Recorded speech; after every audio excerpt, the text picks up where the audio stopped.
In the summer of 1891, a chance encounter on the banks of the Missouri River would forever change the lives of two people from different worlds. Sarah Mitchell, a young schoolteacher from Boston, never imagined that saving a drowning child would lead to one of the most extraordinary experiences of her life. When 50 Lakota warriors appeared at her doorstep days later, led by the boy's grandfather, a respected elder named Rising Sun, she faced a moment that would challenge everything. She thought she knew about courage, gratitude, and the profound connections that bind us all. Before we jump back in, tell us where you're tuning in from, and if this story touches you, make sure you're subscribed, because tomorrow I've saved something extra special for you.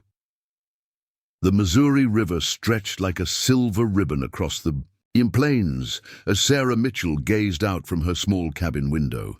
The morning light cast long shadows across the tall grass, and a cool breeze carried the scent of wildflowers through the open door. At 23, Sarah had left behind the comforts of Boston society to teach at a small settlement school near the Dakota Territory. Her father had called it foolishness, her mother had wept, but Sarah had been determined. The West called to her with promises of purpose and adventure that the drawing rooms of Beacon Hill could never provide. For nearly a year, she had taught the children of settlers, trappers, and traders in a one-room schoolhouse at the edge of Riverton, a growing community perched on the banks of the Missouri. That morning in late June 1891, school had been dismissed for the summer, and Sarah found herself with time to explore the wilderness she had glimpsed only from afar. She packed a small basket with bread, cheese, and a book of poetry by Whitman, tucked a journal and pencil into her pocket, and set out along the riverbank. Her lightweight cotton dress and wide-brimmed hat were concessions to the growing heat of the day. As she walked, Sarah breathed deeply, savoring the freedom of solitude.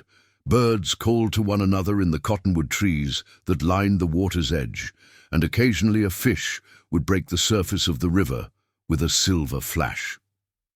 2 miles. Downstream from Riverton, Sarah found a perfect spot to rest, a small clearing beneath an ancient cottonwood, its roots creating a natural seat overlooking a wide, gentle bend in the river. Here, the water moved slowly, creating small eddies. Near the shore, she spread her shawl on the ground and settled in with her book, occasionally looking up to watch the water flow past, marveling at the endless journey of the mighty Missouri.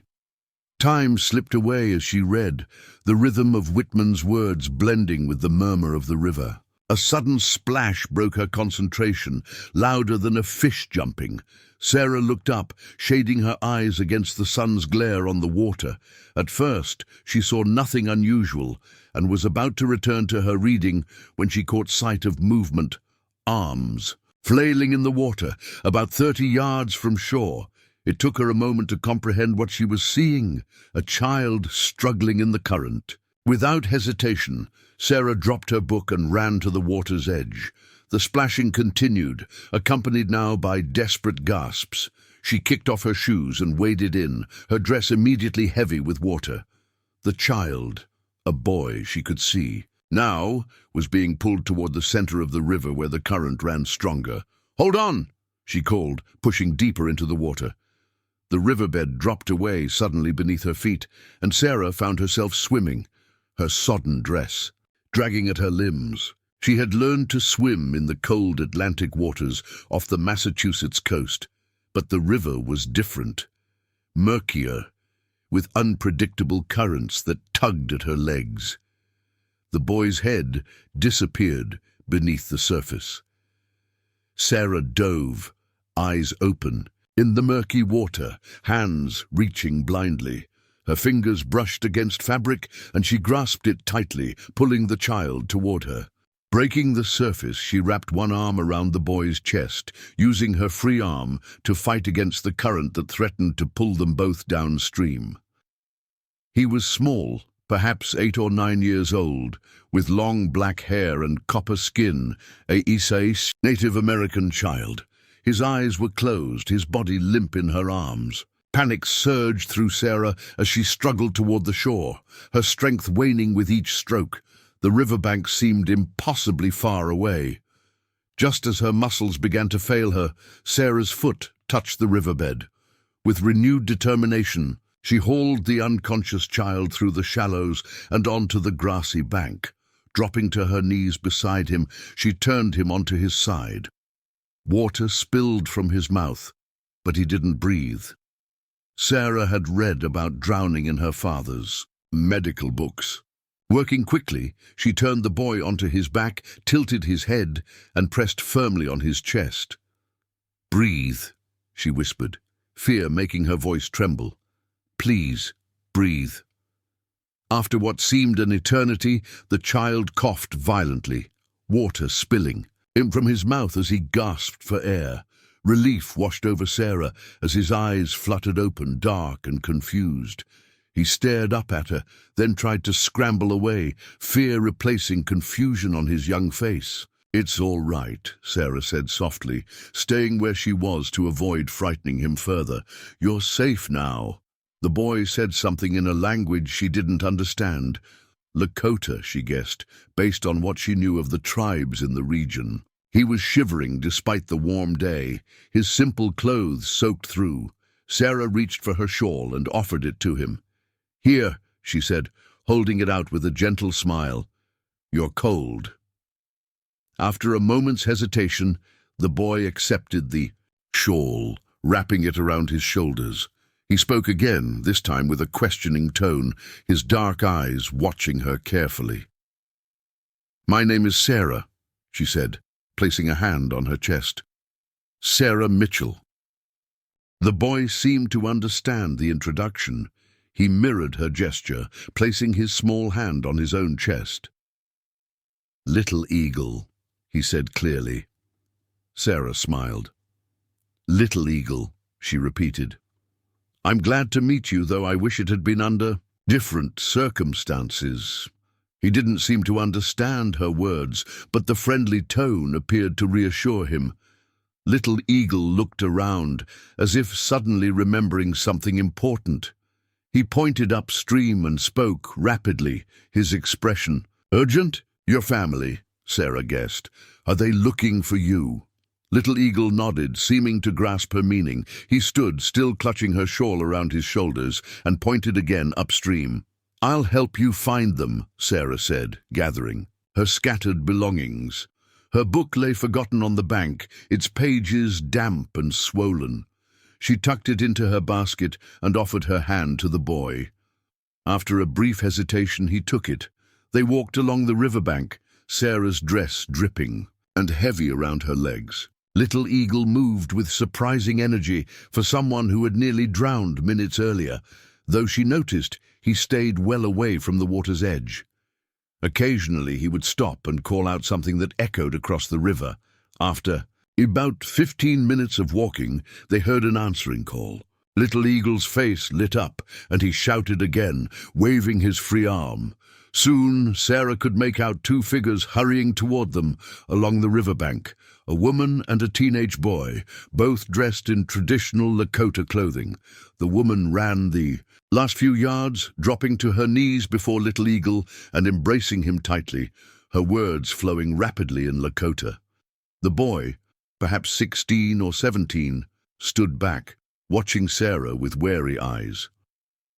Little Eagle spoke excitedly, gesturing toward Sarah and then the river. The woman looked up, her dark eyes widening as she regarded Sarah.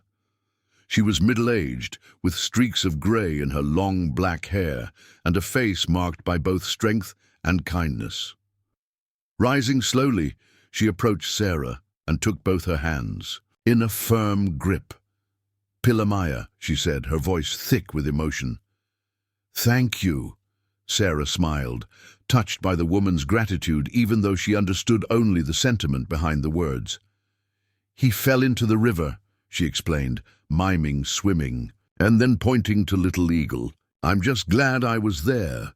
The teenage boy stepped forward and spoke to the woman in Lakota. She replied, and he turned to Sarah.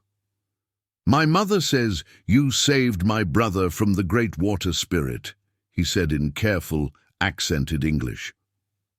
"He cannot swim. The river would have taken him to the spirit world if not for you." "You speak English very well," Sarah said, relieved to have a translator. "I learned at the missionary school," he replied with a hint of pride. "My name is Swift Fox. This is my mother, Wachiwi, and you have met my brother, Little Eagle." "I'm Sarah Mitchell," she replied. "I teach at the school in Riverton." Swift Fox translated for his mother, who nodded and spoke again, her expression solemn. "My mother says we owe you a life debt," Swift Fox translated. "Little Eagle is the grandson of our chief rising sun. She says our family will never forget what you have done." Sarah felt a flush of embarrassment. "Please tell her that anyone would have done the same." After Swift Fox translated, Wachiwi shook her head firmly and spoke again. "She says not anyone would risk themselves for a Lakota child," Swift Fox said quietly. "Many white people would have watched him drown." The blunt statement struck Sarah like a physical blow. She knew there was truth in it. The tensions between settlers and native peoples were real and often violent. But the idea of standing by while a child drowned, regardless of his heritage, was unthinkable to her. "That would be monstrous," she said firmly. "A child is a child." When these words were translated, Wachiwi's face softened.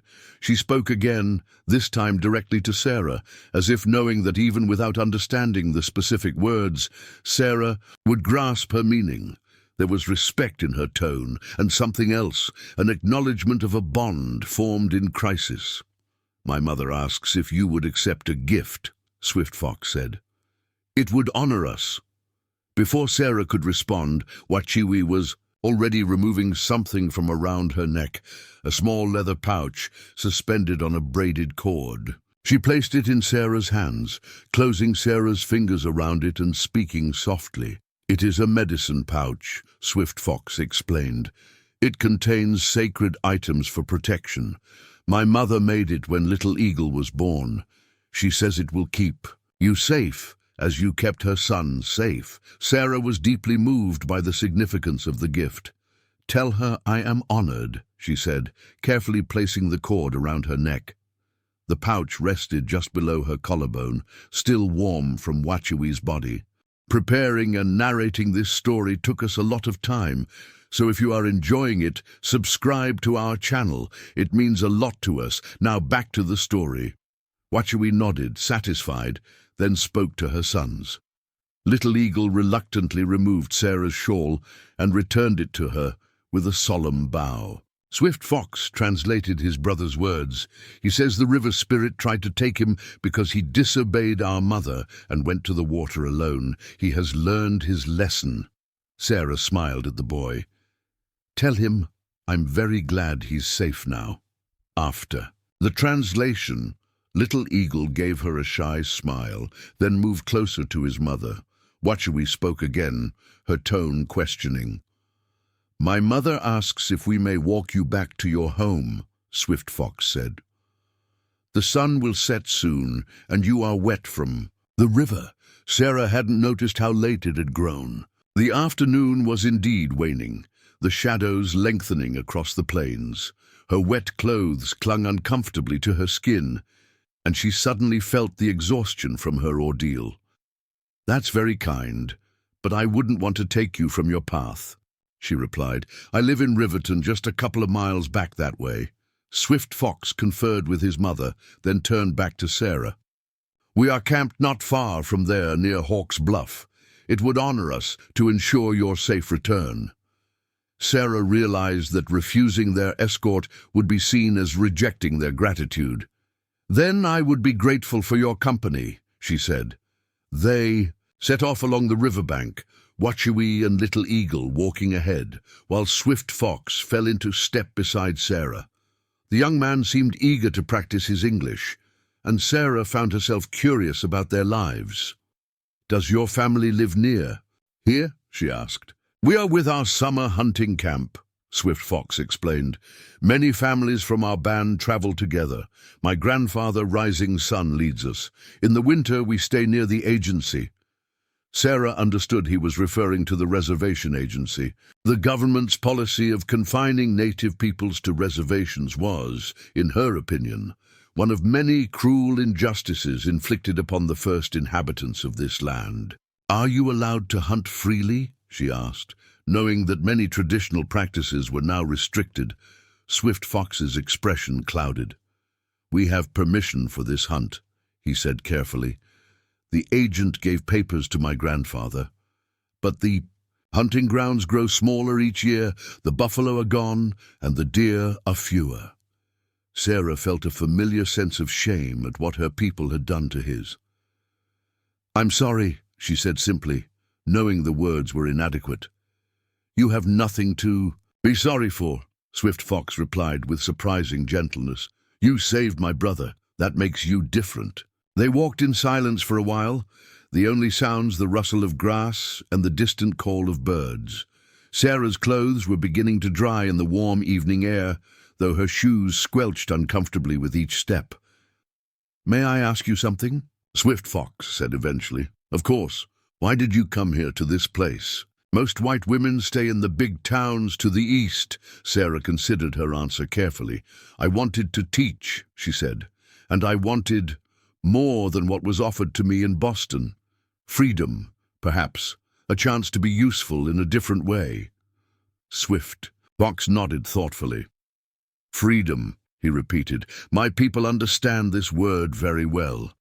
We once had it, and now we fight to keep what little remains." His words hung in the air between them, a simple truth that underscored the vast differences in their experiences. Yet in that moment, Sarah felt a connection that transcended those differences, a shared human yearning for self-determination. As they approached the outskirts of Riverton, Watchewee and Little Eagle slowed, waiting for Sarah and Swift Fox to join them. The settlement was visible now, a collection of wooden buildings nestled against the backdrop of the plains, smoke rising from chimneys as evening meals were prepared. Watchewee spoke to her son, her expression concerned. "My mother says it would be better if we do not enter your town," Swift Fox translated. "Some people there do not welcome us." Sarah understood immediately. Relations between the settlers and the Lakota were strained at best, openly hostile at worst. The presence of Lakota people in town might cause trouble that could fall hardest on Watchewee and her sons. "I understand," she said. "My cabin is just there at the edge of town." She pointed to a small structure set apart from the main cluster of buildings. "Please thank your mother for her kindness and for the gift.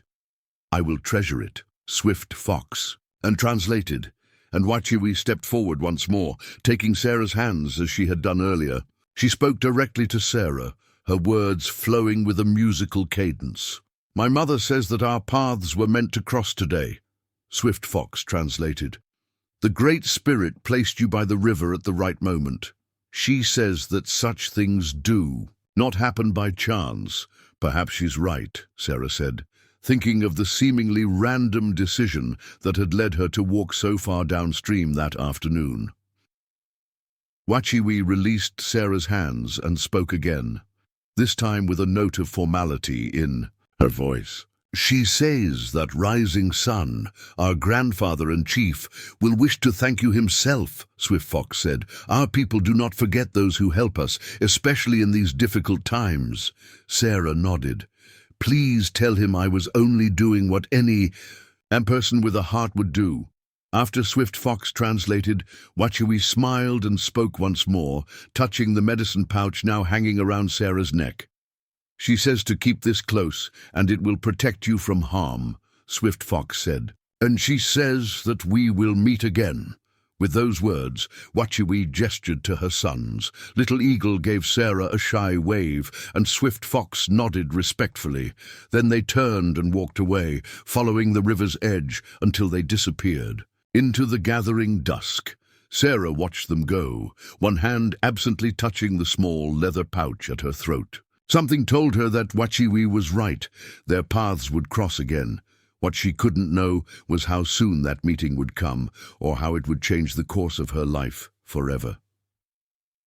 That night, as Sarah sat beside her small stove, her clothes and book drying nearby, she wrote in her journal about the day's events. She described Little Eagle's frightened eyes, Wachiwee's dignified gratitude, and Swift Fox's thoughtful questions. As she wrote, she found herself wondering about Rising Sun, the chief she had not met, grandfather to the boy she had pulled from the river. What kind of man was he? What would he think of a white woman saving his grandson? Sarah closed her journal and prepared for bed, unaware that 50 miles away, in a Lakota encampment beneath the stars, Rising Sun was already hearing the story of his grandson's rescue. Unaware that the elderly chief had fallen silent, his weathered face solemn as he contemplated what such an act meant in these times of conflict between his people and the whites, unaware that he had already made a decision that would bring him to her door within days. As she drifted off to sleep, the medicine pouch resting on the table beside her bed, Sarah Mitchell could not possibly imagine what awaited her. When the sun rose 4 days later, or how a simple act of human decency would forge an unexpected bond between two very different worlds. The next 3 days passed in quiet routine for Sarah. She tended her small garden, organized materials for the coming school year, and exchanged pleasantries with neighbors who stopped by. Few in Riverton knew about her encounter with Little Eagle and his family.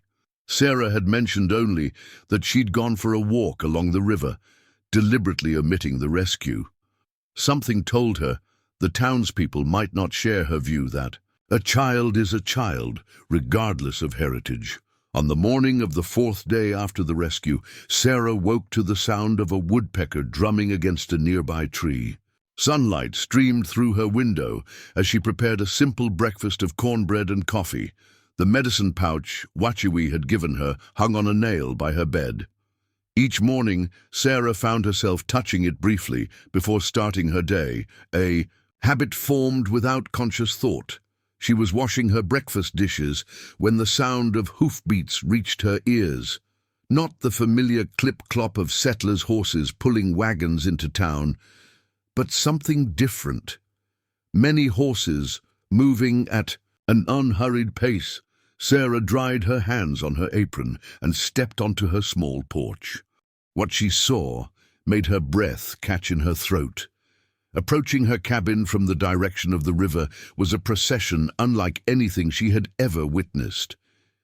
50 Lakota warriors on horseback moved in formation across the open ground that separated the settlement from the river. Their horses, paint ponies in a variety of colors, were adorned with symbols painted on their flanks. The riders sat tall and proud, some carrying traditional shields and lances decorated with eagle feathers, others with Winchester rifles resting across their saddles. At their head rode an elderly man on a magnificent white horse. Even from a distance, Sarah could see the dignity in his bearing. His long white hair was braided with strips of red cloth, and a single eagle feather stood upright at the back of his head. He wore a ceremonial breastplate of bone hair pipes over a fringed buckskin shirt, and his face was painted with red and black stripes. Behind the warriors came several women on horseback, including, Sarah realized with a start, Wachiwee. Riding. Before her on the same horse was Little Eagle, his small face alight with excitement. The town of Riverton was already stirring with alarm. Sarah could hear shouts from the main street.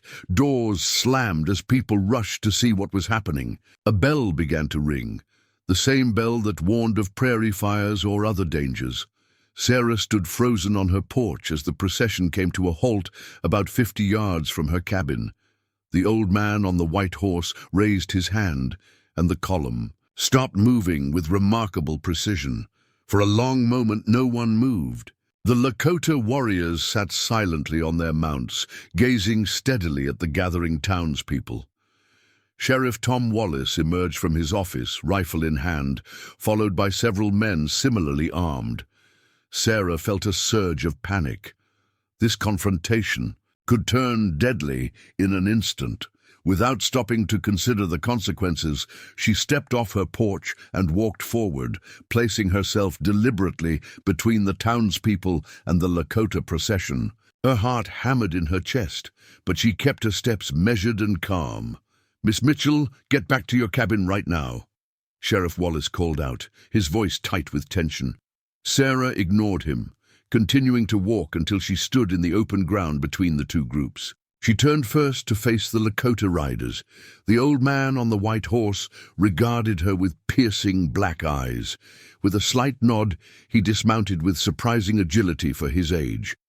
Two younger warriors immediately moved to flank him, but he waved them back with a gesture that brooked no argument. From behind him, Swift Fox emerged, dismounting from his own pony. He approached and stood beside the old man, ready to translate. "My grandfather, Chief Rising Sun of the Miniconjou Lakota, wishes to speak with the woman called Sarah Mitchell," Swift Fox announced, his voice carrying clearly across the open space. Before Sarah could respond, Sheriff Wallace strode forward, positioning himself slightly in front of her.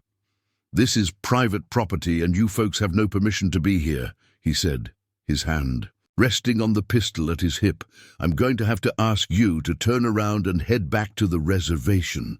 Swift Fox translated these words to Rising Sun, whose expression remained impassive. The chief spoke in response, his voice deep and resonant despite his age.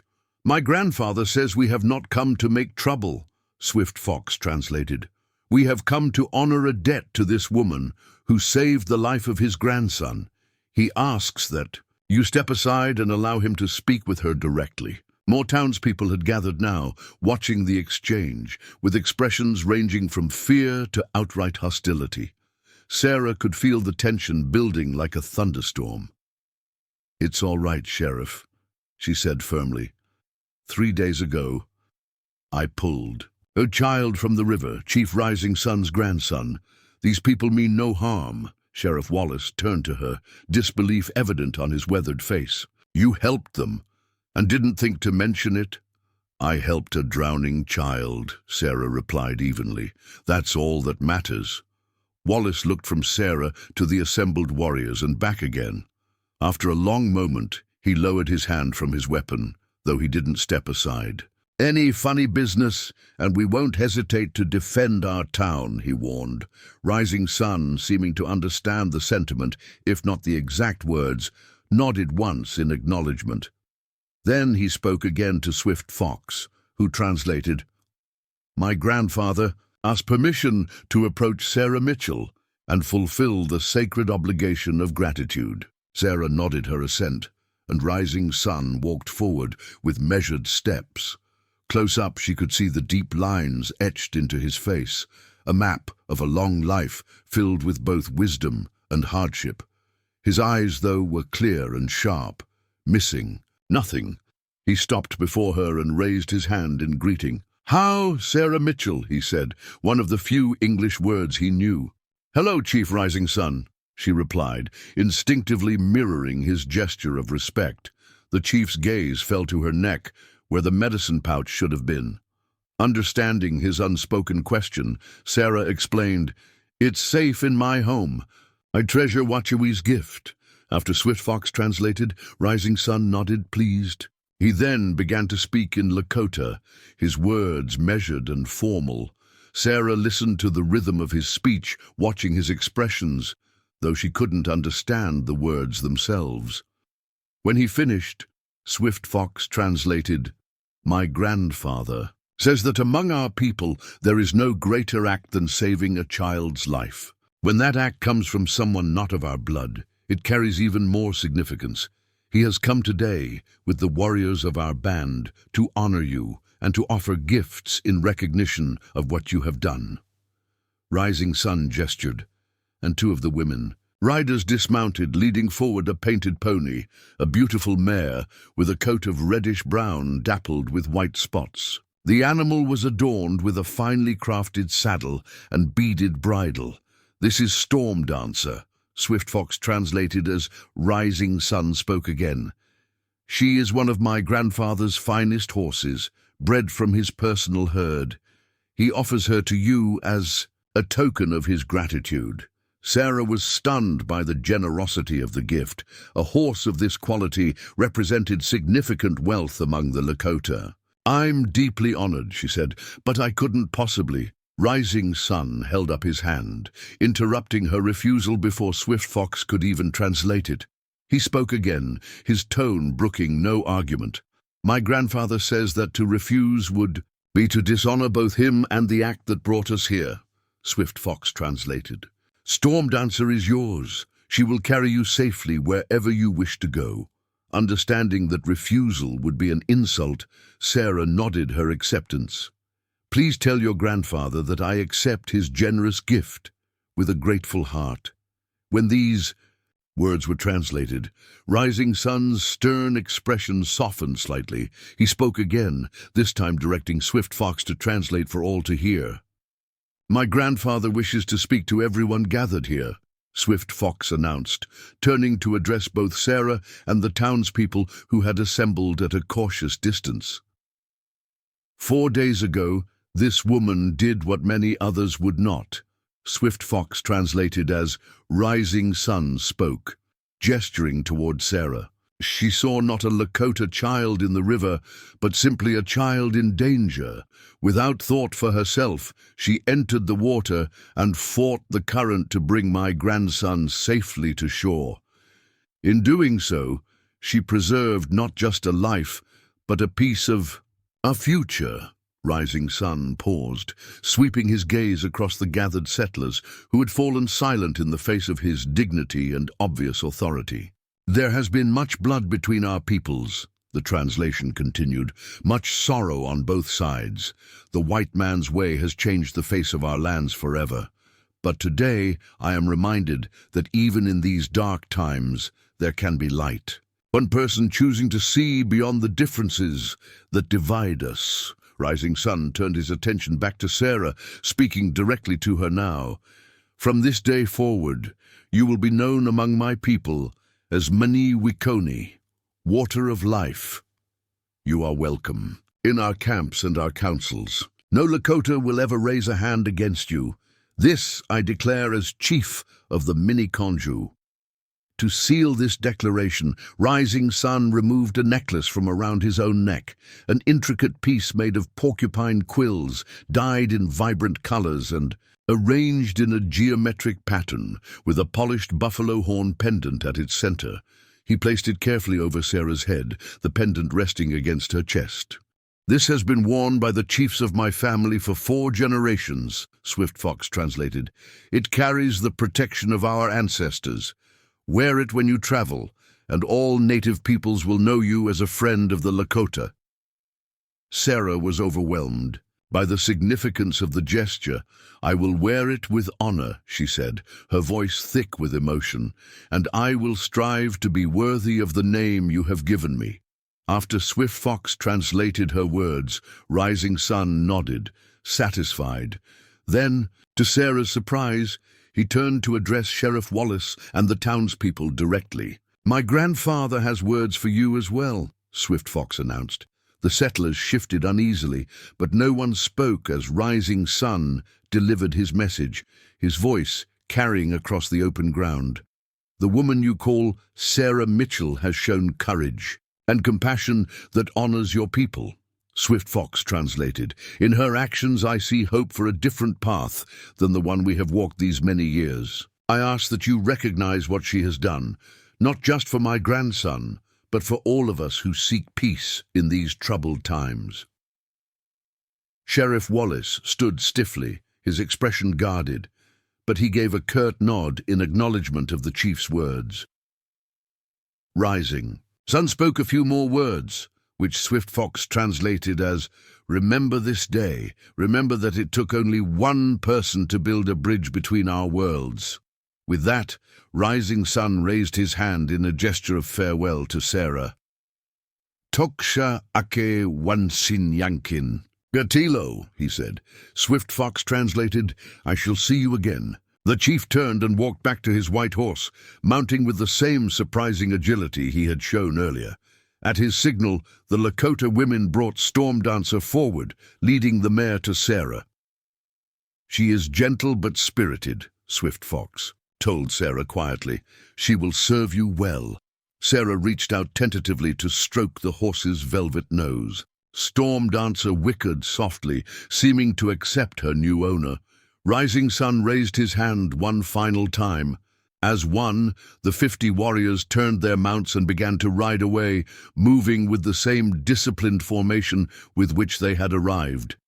The women followed, including Wachiwi, who caught Sarah's eye and touched her hand to her heart in a gesture of connection.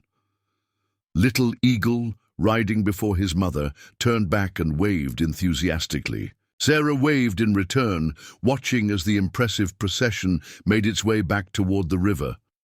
Only Swift Fox remained behind for a moment. "My grandfather has honored you greatly today," he said quietly. "No white person has ever received such gifts from him." "I understand the significance," Sarah replied. "Please tell him that I will never forget this day." Swift Fox nodded. "There is something more you should know," he added, lowering his voice further.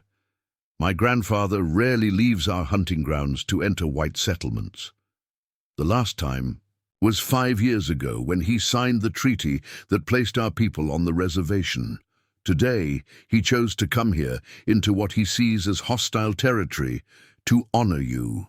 That shows the depth of his respect." Sarah felt the weight of this information. "I'm humbled by his trust," she said. Swift Fox smiled slightly. "It is not just trust. It is hope. Hope that others might learn from your example." He glanced toward the townspeople, who were still watching with suspicious eyes. "Though that may be asking too much." "Change comes slowly," Sarah acknowledged. "But it does come, one person at a time." "Perhaps."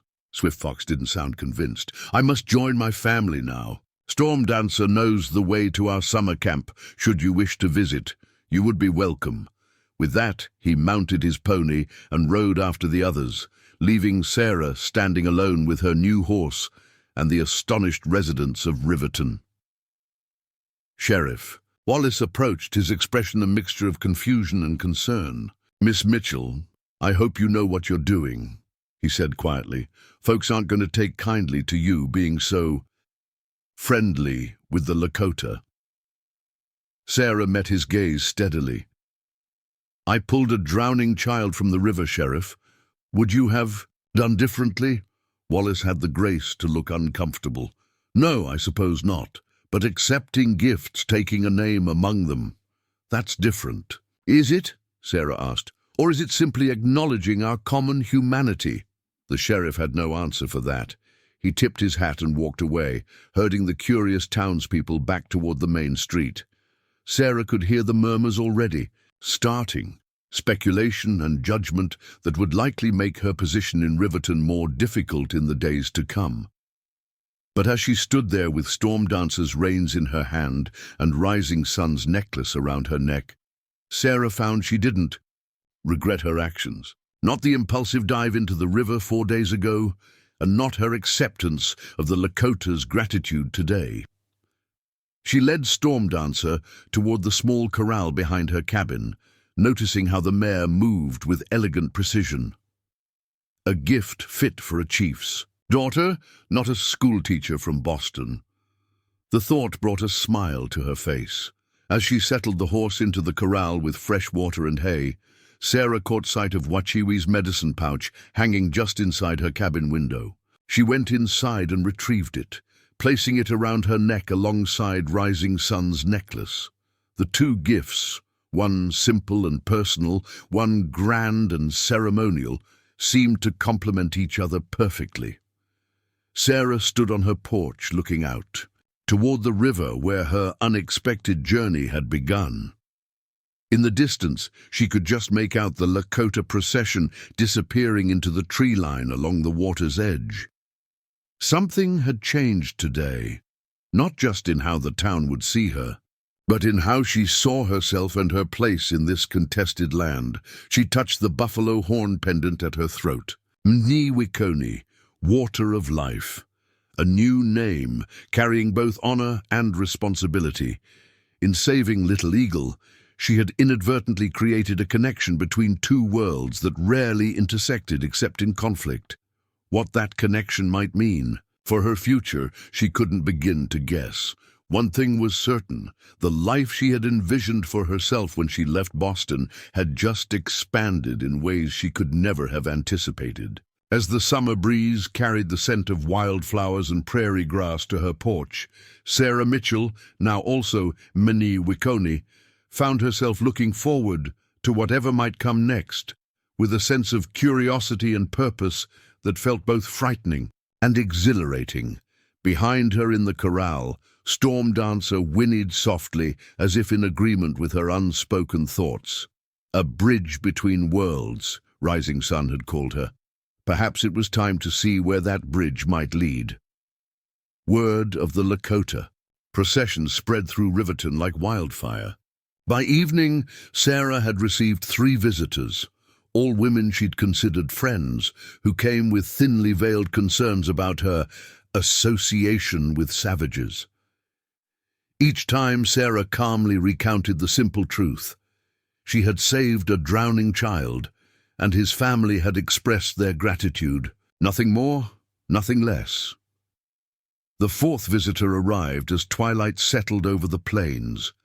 Jacob Miller, the owner of Riverton's general store and chairman of the school board, knocked firmly on her door. His round face was flushed.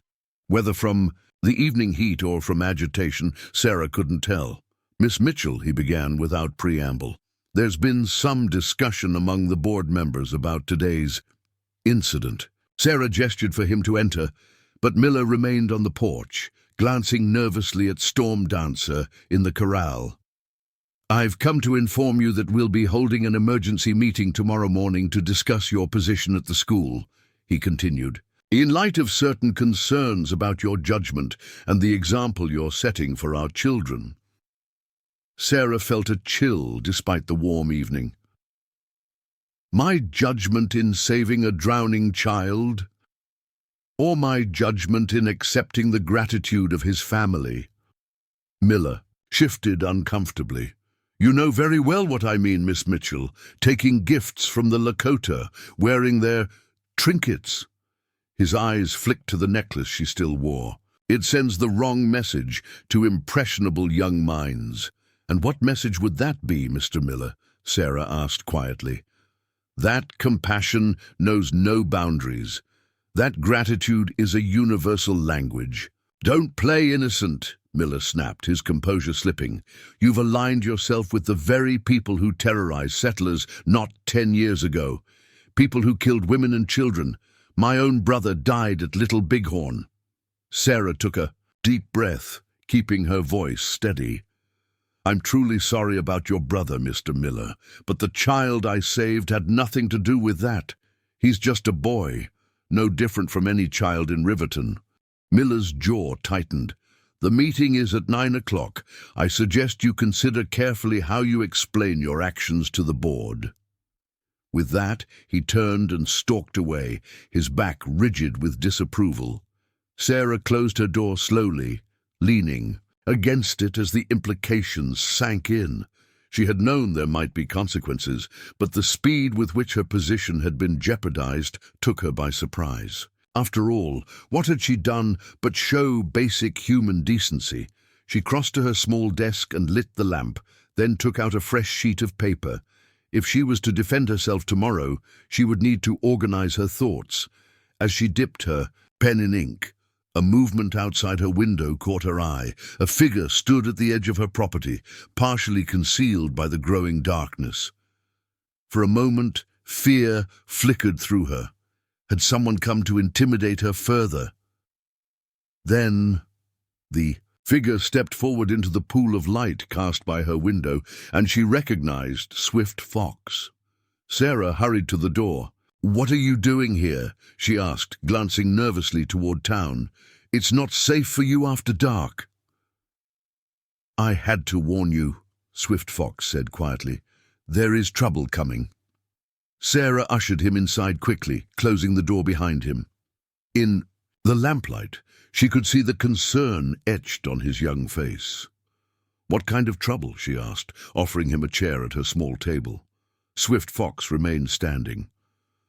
"2 men from your town rode to Fort Robinson this afternoon. They claimed that Lakota warriors had threatened the settlement. They're bringing soldiers." Sarah's hand flew to her mouth. "That's a lie. Your grandfather came in peace." "Truth matters little to some men," Swift Fox replied grimly. "They saw 50 warriors and decided we must be planning war." "When will the soldiers come?" "Tomorrow, perhaps the next day. My father followed the men part of the way." Swift Fox hesitated. "My grandfather sent me to bring you to our camp tonight. He says you will not be safe here once the soldiers arrive." Sarah's mind raced. "Not safe? But I've done nothing wrong." "You stood between 2 peoples today," Swift Fox said simply. "Those who hate choose sides. They will say you have chosen ours." The truth of his words struck her forcefully. Already the school board was questioning her position. If soldiers came looking for trouble with the Lakota, anyone seen as sympathetic might indeed be at risk. But to flee in the night, to abandon her home, her position, everything she had built here. "I can't just leave," she said, gesturing around her small cabin. "This is my life, my work." Swift Fox's expression softened slightly. "My grandfather said you would say this. He told me to remind you that a life saved creates a bond that cannot be broken. Our people are now responsible for your safety, as you were responsible for Little Eagle's." Sarah touched the necklace at her throat, feeling the smooth contours of the buffalo horn pendant. Rising sun had called her a bridge between worlds.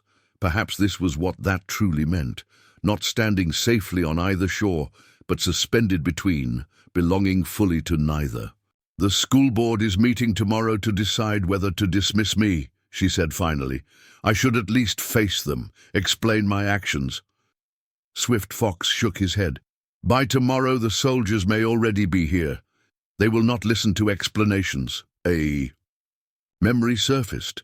Sarah's father speaking of the massacre at Wounded Knee just months ago. Over 150 Lakota men, women and children killed by the 7th Cavalry. The newspapers had called it a battle, but her father, a physician who had treated survivors, had called it by its true name, slaughter. "What would happen to your people if soldiers came looking for trouble?" she asked, though she feared she already knew the answer. "My grandfather is wise," Swift Fox replied. "He would avoid fighting if possible, but soldiers do not always give that choice." The weight of responsibility settled on Sarah's shoulders. If violence erupted because of today's peaceful visit, could she live with that knowledge? She looked around her small cabin one more time, then made her decision. "I'll need a few minutes to gather some things." Swift Fox nodded, relief evident in his expression. "I will wait by the trees with Storm Dancer." After he slipped out, Sarah moved quickly, filling a small traveling bag with essentials, a change of clothes, her journal, a few personal items. She hesitated over her mother's silver hairbrush, then packed it too. On impulse, she took the letter of appointment from the school board and the small Bible her father had given her when she left Boston. She penned a brief note to her neighbor, Martha Williams, asking her to look after the cabin in her absence. She didn't explain where she was going. Better that Martha couldn't tell what she didn't know. With a last glance around the place that had been her home for nearly a year, Sarah extinguished the lamp and stepped out into the night. Swift Fox had already saddled Storm Dancer and waited at the edge of the property, his own pony ground tethered nearby.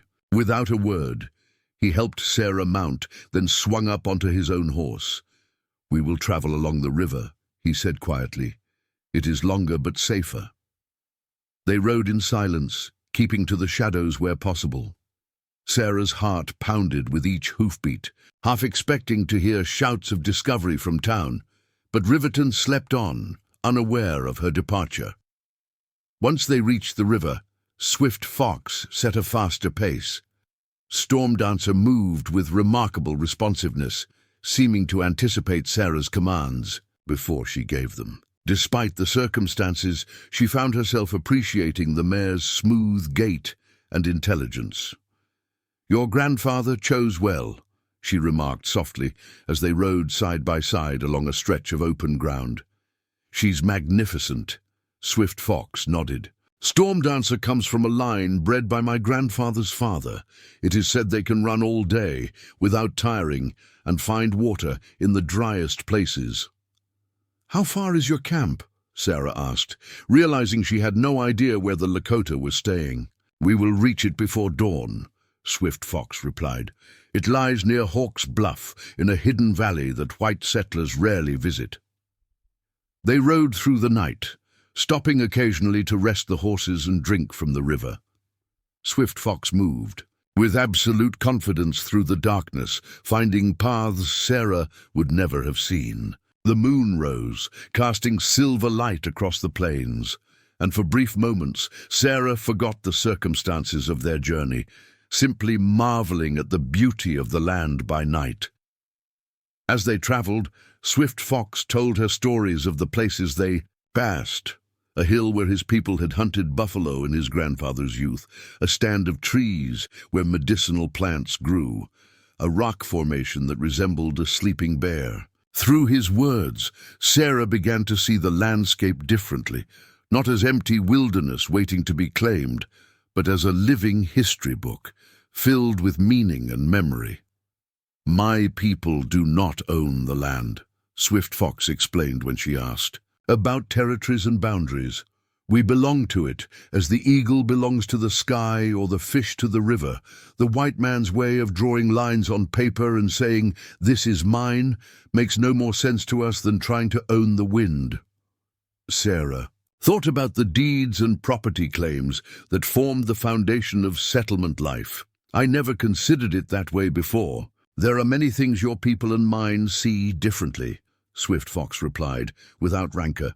"But sometimes, as with you and Little Eagle, we can see past those differences to what matters most." The eastern sky was just beginning to lighten when they crested a rise and Swift Fox pointed to a valley below.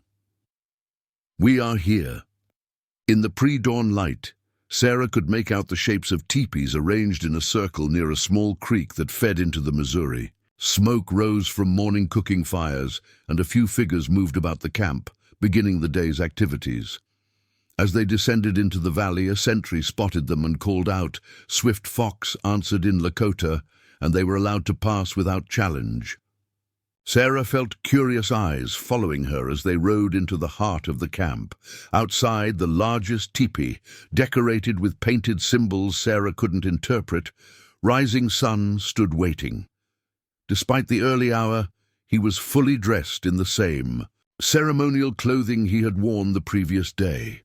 Sarah wondered if he had been awaiting their arrival all night. When she dismounted, the elderly chief greeted her with the same dignified gesture he had used in Riverton. "How many Wiconi?" he said, using the Lakota name he had given her. "Thank you for the warning," Sarah said, gesturing back toward the direction of Riverton, "and for offering me sanctuary." Swift Fox translated, and Rising Sun nodded gravely. He spoke at length, his deep voice carrying in the still morning air. "My grandfather says you have chosen wisely," Swift Fox translated. "The soldiers who come will bring with them the seeds of conflict. It is better that you are not there when they arrive." "How long must I stay away?" Sarah asked, thinking of her responsibilities, her life in Riverton. Rising Sun seemed to understand her concern even before Swift Fox translated. He replied with a few measured words. "Until the dust settles," Swift Fox interpreted. "A few days, perhaps longer." Rising Sun spoke again, this time gesturing toward a smaller tipi not far from his own. "He says that Wachawi has prepared a place for you to rest. After you have slept, there will be food, and we will speak more of what is to come." Only then did Sarah realize how exhausted she was from the night's journey. She nodded gratefully and allowed herself to be led to the teepee Swift Fox had indicated. Inside, she found clean furs arranged as a sleeping pallet and a small fire burning in the central pit, warming the space against the pre-dawn chill. Wachiwi appeared at the entrance, smiling in welcome. Though they shared no common language, the woman's gestures were clear. She showed Sarah where to place her bag, brought her a container of fresh water, and mimed sleeping. Before leaving, Wachiwi touched her own chest, then Sarah's, a simple gesture of connection that transcended words. Alone in the teepee, Sarah removed her boots and outer clothing, then lay down on the surprisingly comfortable furs. Despite the strangeness of her surroundings and the uncertainty of her situation, fatigue overcame her quickly. Her last conscious thought was of the irony. She had come west, seeking adventure and new experiences, and now found herself in circumstances far beyond anything she could have imagined. She woke to the sounds of children laughing and the smell of cooking food. For a disorienting moment, she couldn't remember where she was. Then the events of the previous day and night came rushing back. Sarah sat up, noting that someone, Wachiwi presumably, had left a container of water, a soft deerskin cloth, and a bundle of folded material beside her sleeping pallet. She washed her face and hands, then examined the bundle. It contained a simple dress made of soft-tanned buckskin, decorated with subtle beadwork along the neckline and hem. Sarah hesitated, then changed into it, finding that it fit surprisingly well. Whether this was coincidence or Wachiwi's good eye for measurement, she couldn't guess. Outside, the camp was alive with activity. Women worked at cooking fires or scraped hides stretched on frames. Men sat in groups, repairing weapons or discussing matters in low voices. Children played games, darting between the teepees with the universal energy of youth. Little Eagle spotted her almost immediately, running over with an excited expression. He spoke rapidly in Lakota, gesturing for her to follow him. "He wants to show you something," said a voice behind her. Sarah turned to find Swift Fox approaching, looking more rested than he had during their nighttime journey. "Good morning," she greeted him. "Or is it afternoon?" "Midday," he confirmed with a slight smile. "You slept long, but that was expected. The ride was not easy for someone unused to it." Sarah found herself returning his smile. "I'll admit I'm feeling it in muscles I didn't know I had." Little Eagle tugged impatiently at her hand, still chattering in his native tongue. "My brother is very excited to have you here," Swift Fox explained. "He has been telling everyone how you pulled him from the great water spirit's grasp." As they walked through the camp, following Little Eagle's lead, Sarah noticed the reactions of the Lakota people. Some nodded respectfully, others watched with undisguised curiosity, but none showed hostility. She wondered how much they knew about her, whether they saw her merely as the woman who had saved their chief's grandson, or as something more complex. Little Eagle led them to a group of children gathered around an elderly woman seated on a buffalo robe outside her teepee. The woman's face was deeply lined, her hair completely white, but her eyes were bright and alert.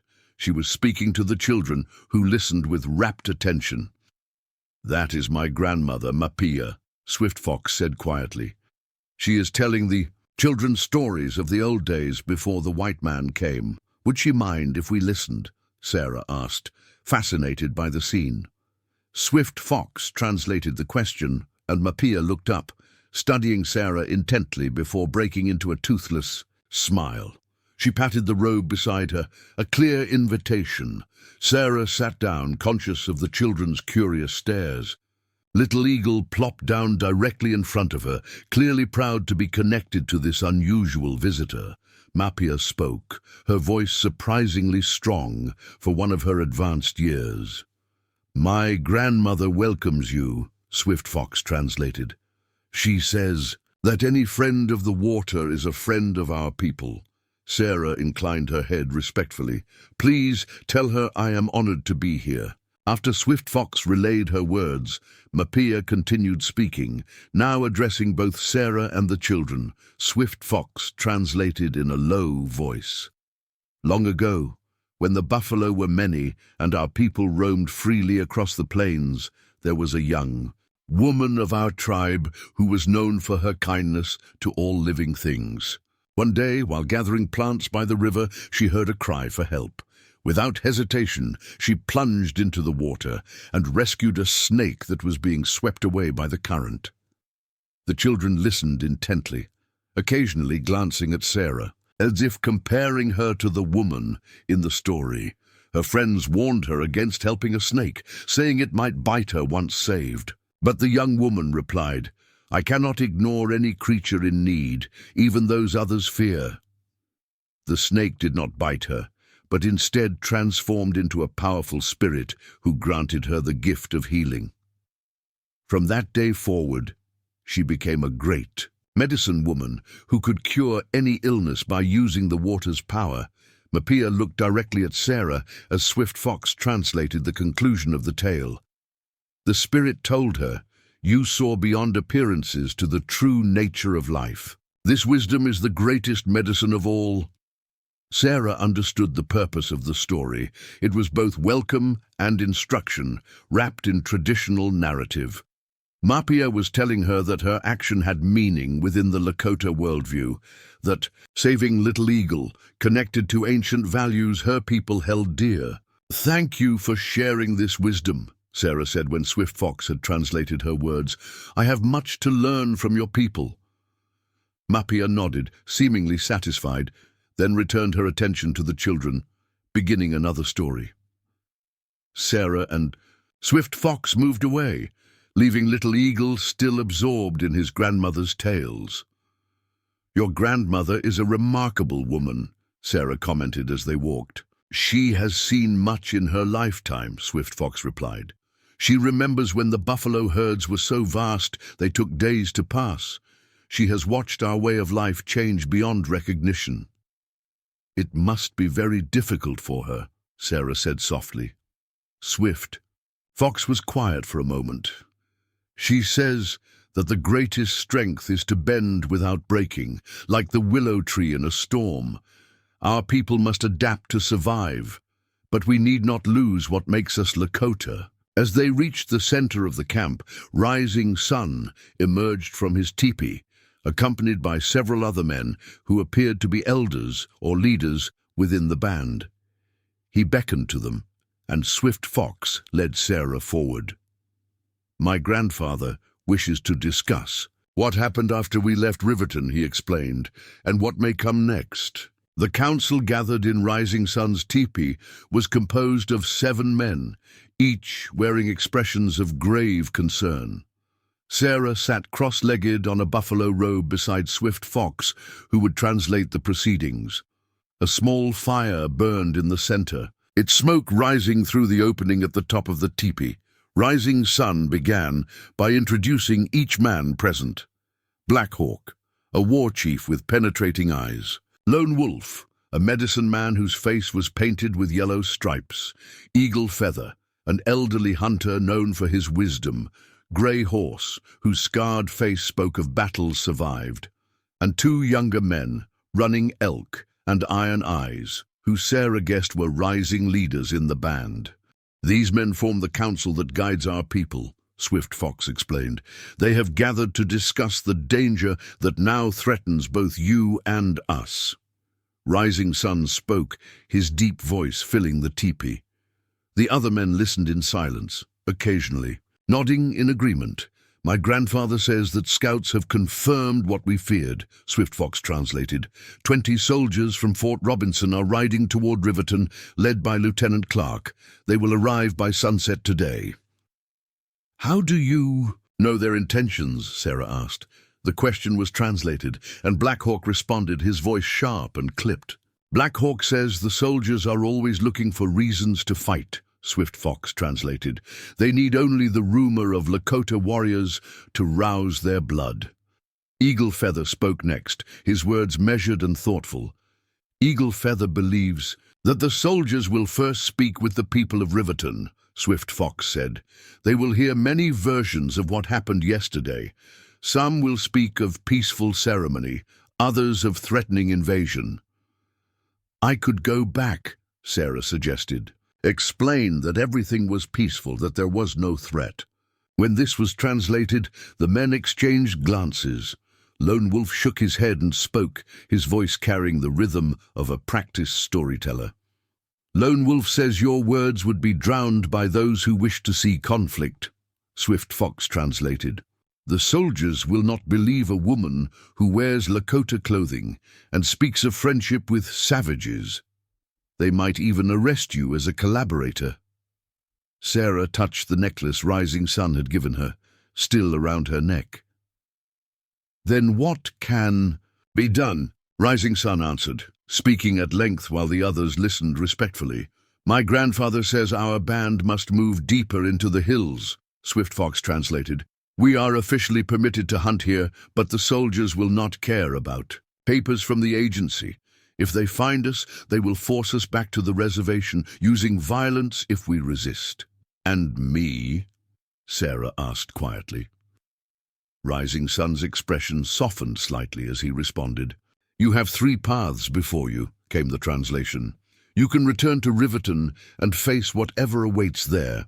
You can travel with us to our winter grounds, where you would be welcome. Or you can journey to the larger settlement at Fort Pierre, where the presence of many witnesses might protect you from false accusations. Sarah considered her options.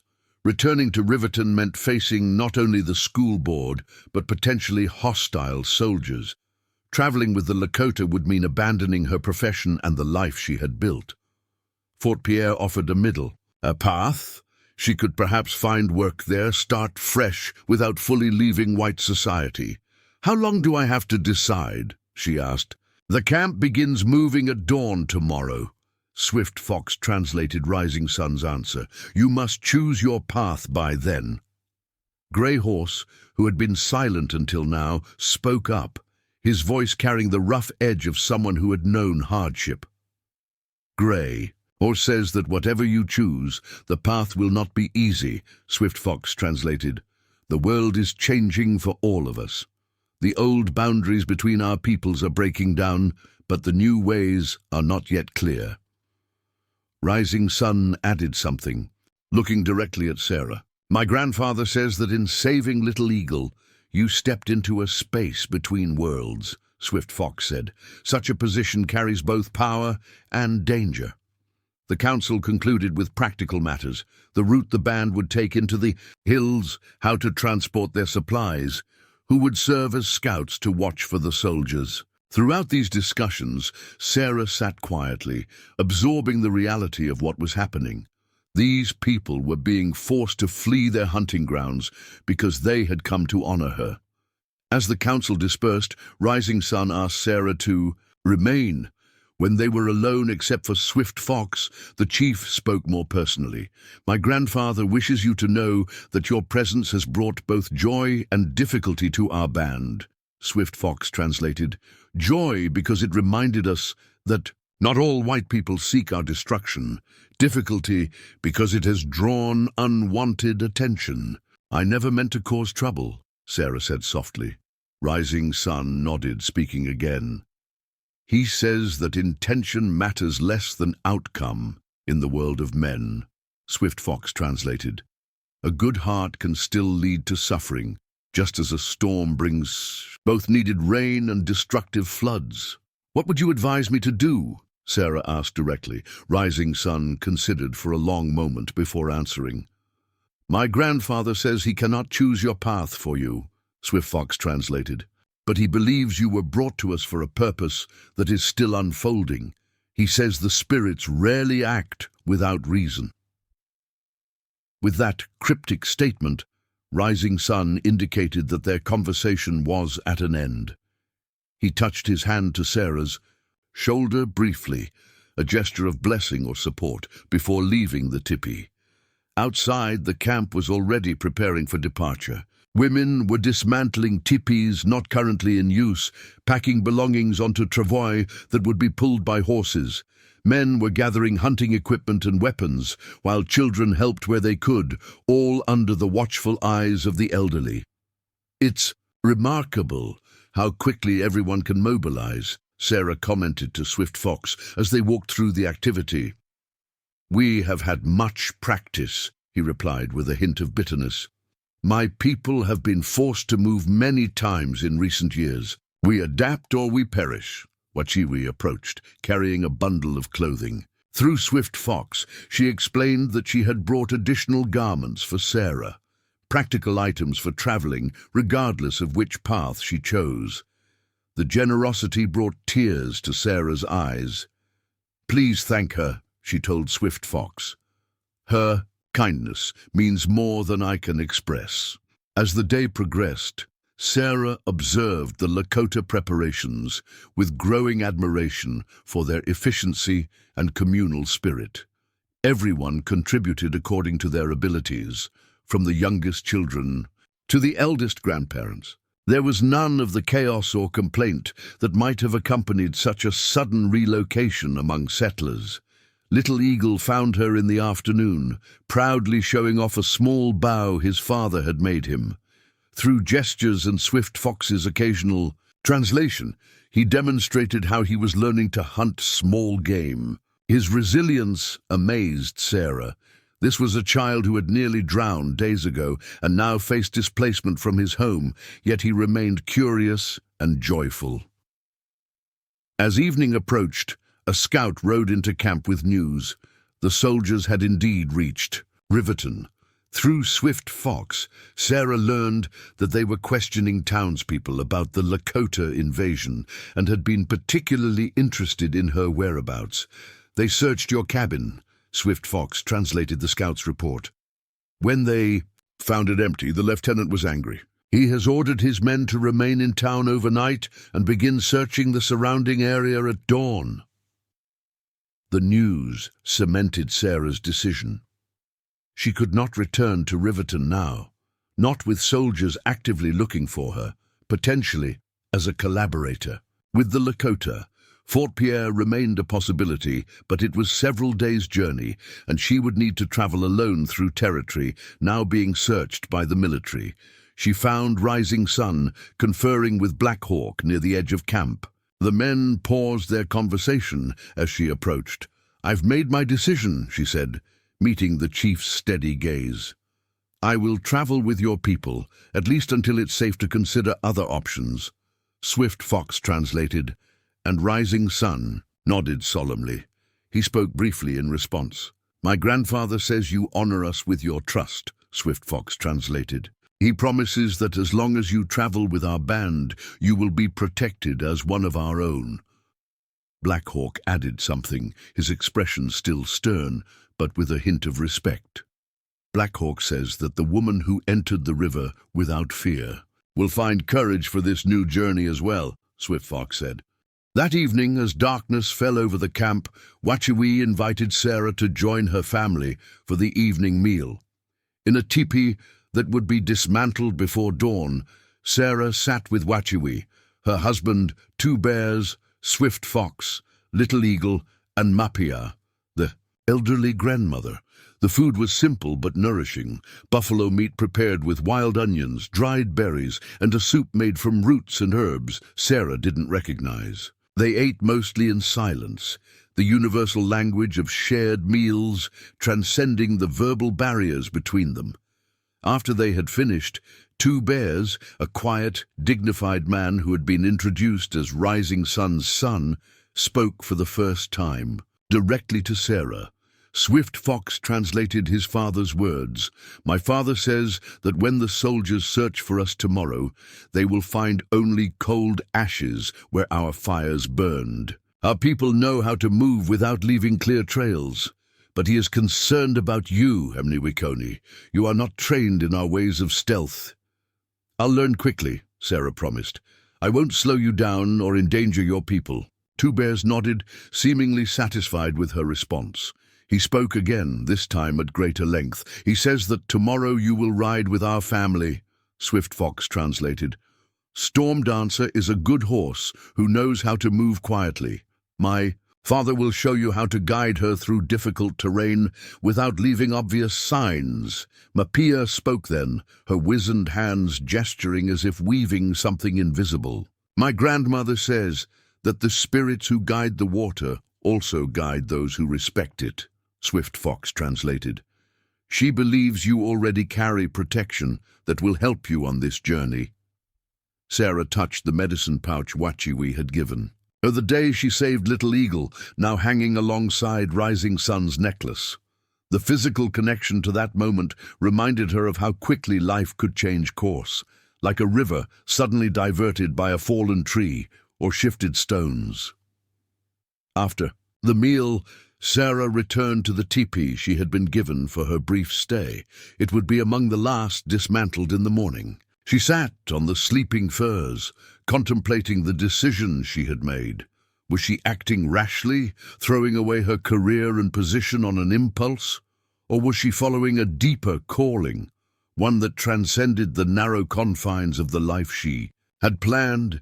She took out her journal and wrote by the light of a small fire, recording the events of the past 2 days with as much detail as she could manage. If nothing else, she wanted a record of this extraordinary turn in her life's path, something to remind her future self that this had indeed happened. A soft sound at the tipi entrance interrupted her writing. "Yes?" she called. Swift Fox ducked, inside, carrying something wrapped in a piece of hide. "I thought you might want this for your journey," he said, unwrapping the bundle to reveal a knife in a beaded sheath. "The trail ahead may present challenges." Sarah accepted the gift, noting the fine craftsmanship of both the blade and its decorative casing. "Thank you. Did you make this?" "The knife was my first hunting blade," he explained. "I've since crafted a new one. The sheath was made by my mother last winter." "It's beautiful," Sarah said, running her fingers over the intricate beadwork. "I'm honored." Swift Fox hesitated, then spoke again. "There is something else you should know before tomorrow." "What is it?" "The path we will take leads through places sacred to our people," he said. "Places not meant for outsiders. Some of the elders were concerned about bringing you there." "I understand," Sarah replied. "I would never want to intrude on sacred matters." "Rising Sun spoke for you," Swift Fox continued. "He said that by saving Little Eagle, you had earned the right to see these places.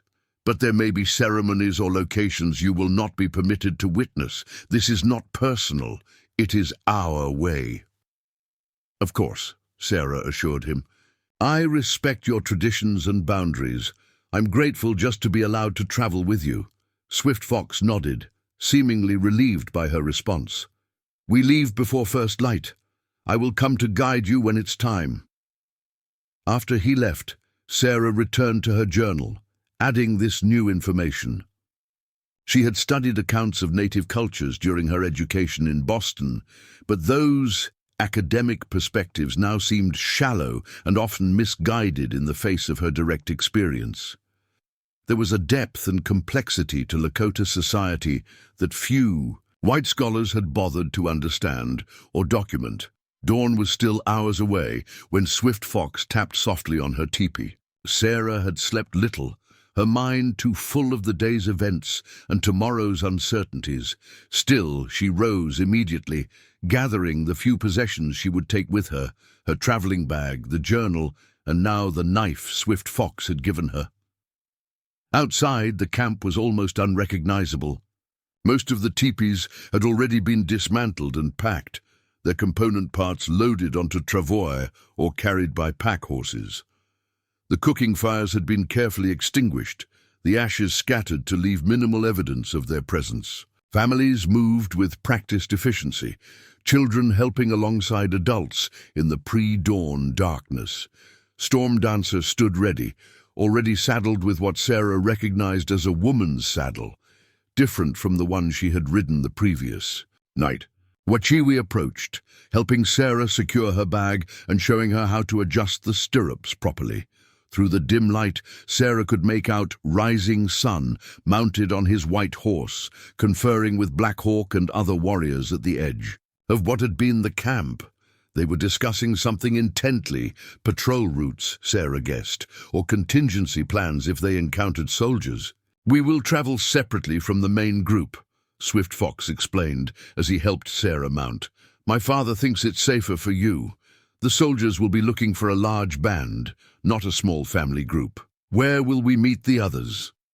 Sarah asked. "At the place of the 3 Eagles, 2 days' journey from here," he replied. "It is a hidden valley known only to our people." As the first hints of dawn began to lighten the eastern sky, Sarah found herself riding between Swift Fox and 2 bears with Wachiwi, Little Eagle, and Mapia, following close behind on their horses. They moved away from the Missouri, heading west into rougher country, rolling hills covered with grass and scattered stands of trees. Sarah glanced back once, seeing the larger group of Lakota already disappearing into the landscape like shadows, melting into darkness. She turned forward again, fixing her eyes on the path ahead and wondering what new revelations this journey would bring. Behind them, the campsite lay empty, with barely a trace to show that 50 people had lived there, just hours before. By the time the soldiers from Fort Robinson expanded their search to include this area, they would find nothing but wind moving through grass and the endless sky stretching overhead. The morning sun climbed higher as Sarah and the small family group made their way through increasingly rugged terrain. 2 bears led them confidently, choosing paths that seemed indistinguishable from the surrounding landscape to Sarah's untrained eye. They avoided ridgelines where they might be silhouetted against the sky, keeping instead to shallow ravines. And the shadows of scattered pine groves. "How does he know which way to go?" Sarah asked Swift Fox quietly as they navigated a particularly rocky stretch. "There's no trail that I can see." "The land itself is the trail," Swift Fox replied.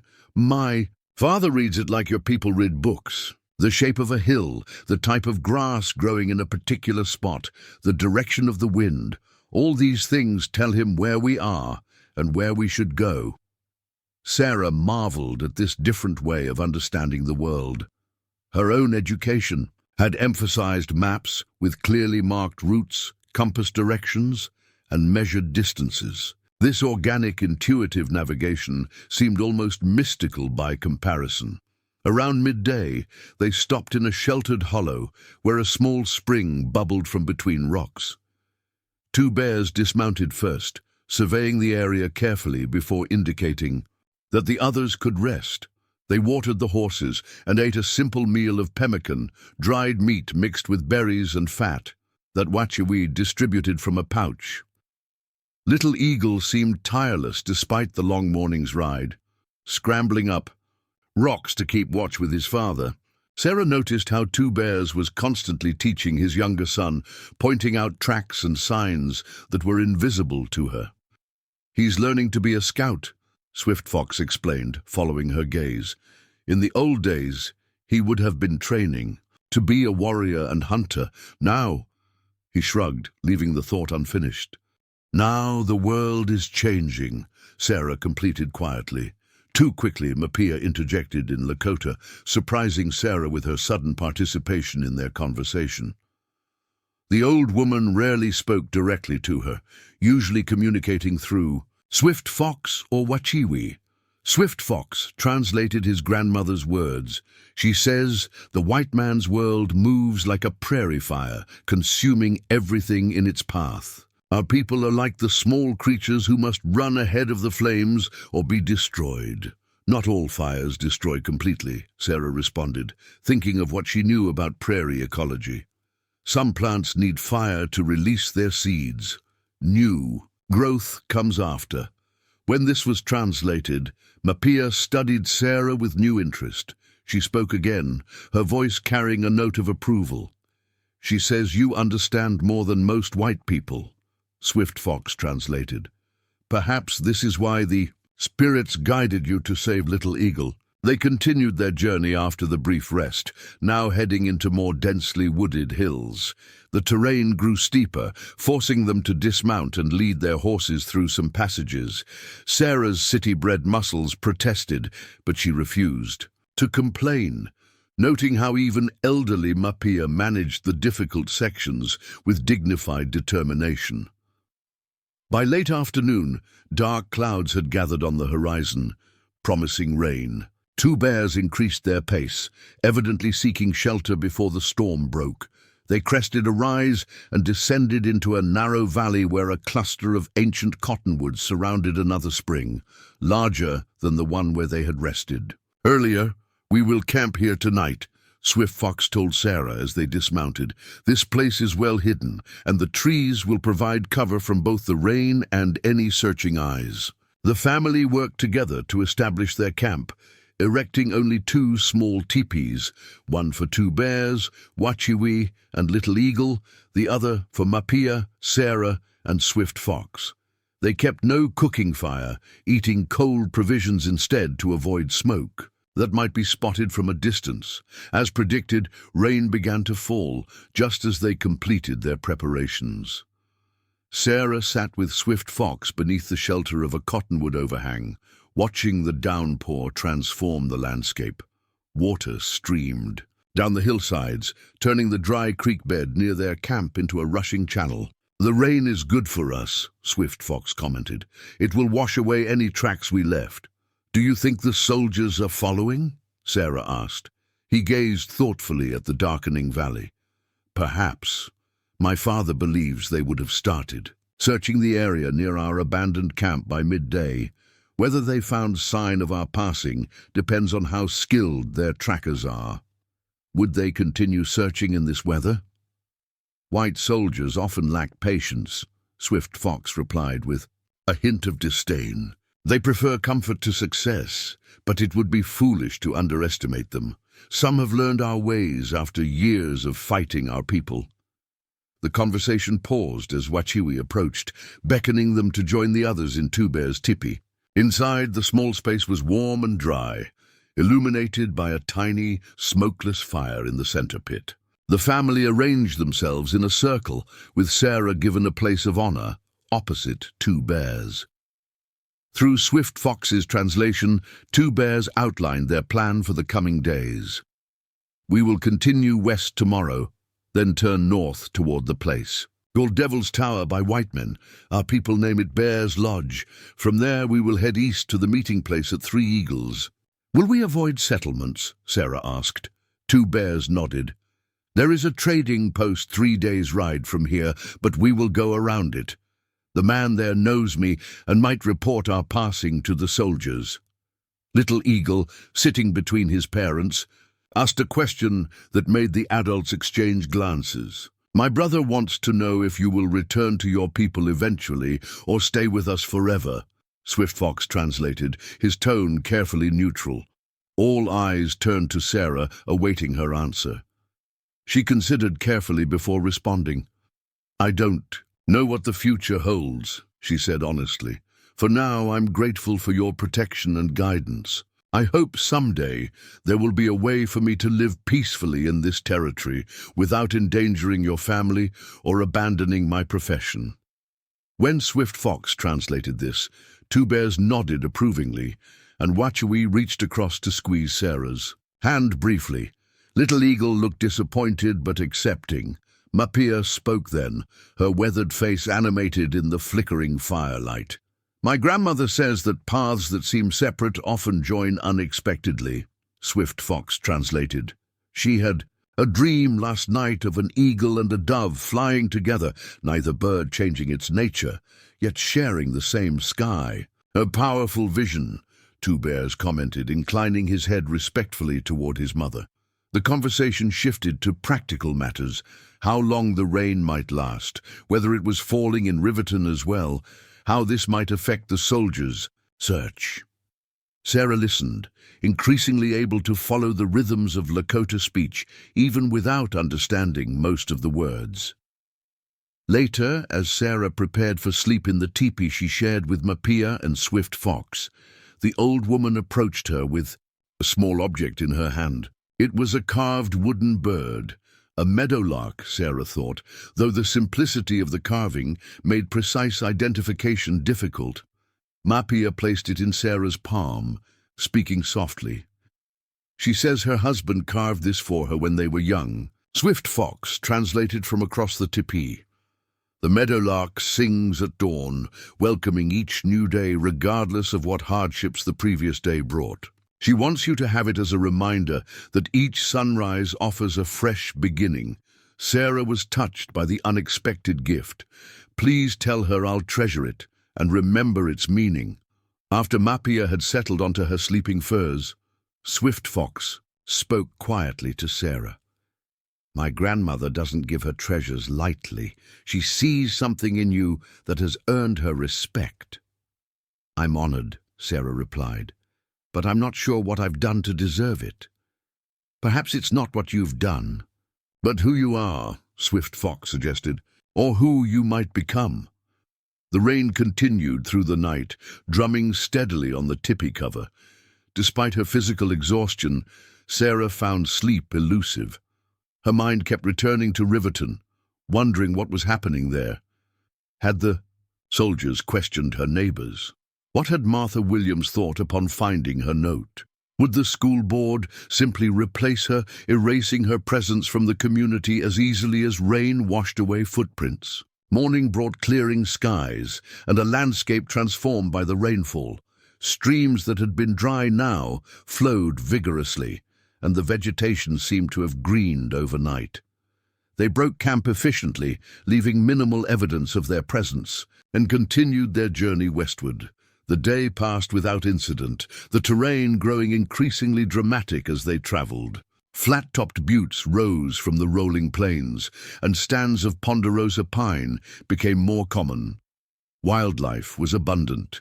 Deer bounded away at their approach, and once they spotted a small herd of pronghorn antelope in the distance. By late afternoon, they had reached a ridgeline that offered a panoramic view of the surrounding country. Two bears halted the group, surveying the landscape with intense concentration. After a few minutes, he pointed to a thin column of smoke rising from a valley. Perhaps 5 miles distant. Soldiers, he said in English, one of the few words he spoke in Sarah's language. Swift Fox elaborated. My father thinks they have established a camp there, probably planning to continue their search tomorrow. How can he be sure it's soldiers? Sarah asked. Couldn't it be other travelers? The location, Swift Fox explained after consulting with his father. It's near a main trail but not directly on it. A position that allows observation without being easily spotted.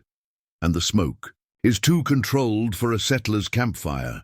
Military men are trained to keep their fires small. They withdrew from the ridgeline and made camp in a hidden draw, taking even greater precautions than the previous night. No tipis were erected. Instead, they created simple shelters of pine boughs. They ate cold food again, and 2 bears established a watch rotation, with each adult taking turns throughout the night. During her watch, Sarah sat wrapped in a buffalo robe, listening to the night sounds of the wilderness. The vastness of the starry sky above made her feel small, yet strangely connected to something greater than herself. She thought of her life in Boston, the elegant townhouse where she had grown up, the social events her mother had insisted she attend, the polite young men who had courted her with carefully rehearsed compliments. How distant that world seemed now, how confined and artificial compared to the raw authenticity of her current circumstances. Here, stripped of social pretenses, she was learning who she truly was, her strengths and limitations, her capacity. For adaptation, her deepest values. A slight sound alerted her to Swift Fox's approach as he came to relieve her watch. He moved with such natural silence that she might not have noticed him if not for a deliberately displaced pebble. A courtesy, she realized, to avoid startling her. Any signs of trouble? He asked quietly, settling beside her. None, she replied. Only peace and stars. They sat in comfortable silence for a moment before Swift Fox spoke again. "Tomorrow we reach more difficult country. The way to Bear's Lodge requires crossing open ground where we might be spotted. My father is concerned." "Is there an alternative route?" "A longer path through the Badlands," he said. "It would add 2 days to our journey, but offer better concealment." "What does your father think is best?" "He believes we should take the risk and cross quickly," Swift Fox replied. "Storm clouds are building in the west again. If we time our crossing with their arrival, the reduced visibility will help shield us." Sarah nodded, trusting Two Bear's judgment. "I'll follow his lead." Swift Fox studied her face in the starlight. "You've changed since I first met you by the river," he observed. "There's a different quality to your spirit." "How so?" Sarah asked, curious about his perception. "When I first saw you, you moved through the world like someone who observes but doesn't belong," he explained thoughtfully. "Now you move as if you're part of the land itself, accepting what it offers and what it demands." The insight struck Sarah as profound. "Perhaps I'm learning what your people have always known, that we don't stand apart from the world, but exist within it." Swift Fox nodded, pleased with her understanding. "This is the beginning of wisdom. My grandmother would say your spirit is awakening." Dawn found them already moving, Two Bears setting a brisk pace toward a distant gap between two buttes. They rode in silence, each lost in their own thoughts, as the landscape became increasingly dramatic. Towering rock formations erupted from the plains, evidence of ancient volcanic activity and millennia of erosion. By mid-morning, they had reached the edge of a broad, open valley. On the far side, perhaps 3 miles distant, rose a line of hills that would provide cover for the remainder of their journey to Bear's Lodge. Between lay exposed grassland with little concealment. Two Bears studied the sky, where dark clouds were indeed gathering from the west, though still far off. He conferred briefly with Wachiwi and Mapia, then turned to Sarah and Swift Fox. "We will wait until the storm is closer," Swift Fox translated his father's decision. "Then cross as quickly as possible. The rain will hide us, and few travelers would be abroad in such weather." They withdrew to a sheltered spot below the ridgeline and prepared for the crossing. Wachiwi tightened the straps on all their packs and added additional rawhide covers to protect important items from the coming downpour.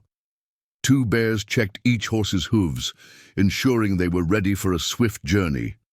Little Eagle, sensing the tension, remained unusually quiet, staying close to his mother.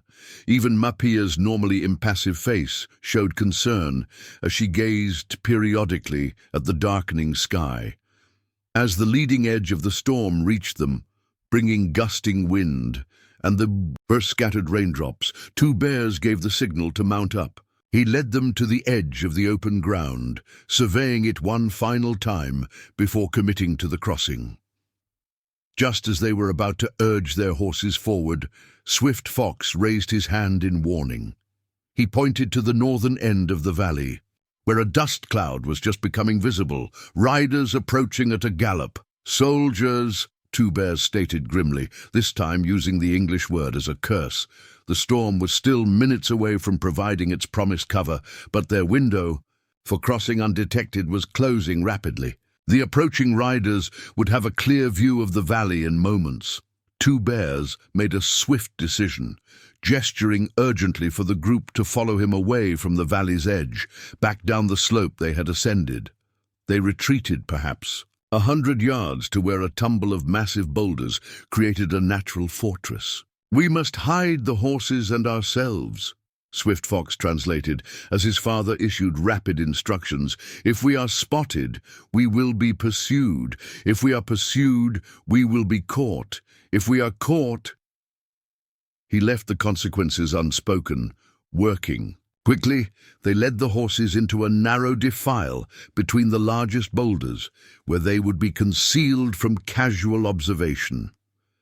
Two bears directed Sarah and the others to take shelter in a small cave-like opening formed by fallen rocks. "What about you?" Sarah asked as Swift Fox translated the instructions. "My father will keep watch," came the reply. "If the soldiers pass without seeing us, we can attempt the crossing when the storm fully arrives. And if they do see us?" Two Bears answered directly, his expression resolute. "Then I will lead them away from you," Swift Fox translated. "You must continue to Bear's Lodge without me." Before Sarah could protest this self-sacrificing plan, the sound of hoofbeats grew suddenly louder. The soldiers had changed direction. They were heading directly toward the rocky outcrop where the group had taken refuge. Time seemed to slow as the hoofbeats grew louder. Inside their rocky shelter, Sarah could feel Little Eagle trembling against her side. Wachiwi pulled her son closer, one hand covering his mouth to ensure his silence. Mapia's eyes were closed, her lips moving in silent prayer. Swift Fox crouched at the entrance to their hiding place, a knife in his hand, though what good a single blade would do against army rifles, Sarah couldn't imagine. Two bears had vanished, among the boulders, moving with the silent grace of a mountain lion. Through a small gap in the rocks, Sarah could just make out the approaching riders, 6 soldiers in blue uniforms, led by a man whose insignia marked him as a lieutenant. They moved with the watchful tension of men expecting trouble, rifles held at the ready. The storm clouds had darkened the sky, but the rain held off, as if nature itself were conspiring to aid their pursuers. A gust of wind sent a swirl of dust into the air, causing one of the horses to sneeze. Sarah's heart nearly stopped, certain the sound would give them away. The lieutenant raised his hand, signaling the patrol to halt perhaps 50 yards from their hiding place. He stood in his stirrups, surveying the rocky outcrop with clear suspicion. "Fan out," Sarah heard him order. "Check those rocks. Could be a perfect spot for an ambush." The soldiers began to dismount, preparing to search the boulder field on foot. Discovery seemed inevitable. Sarah exchanged a glance with Swift Fox, whose expression confirmed her fears.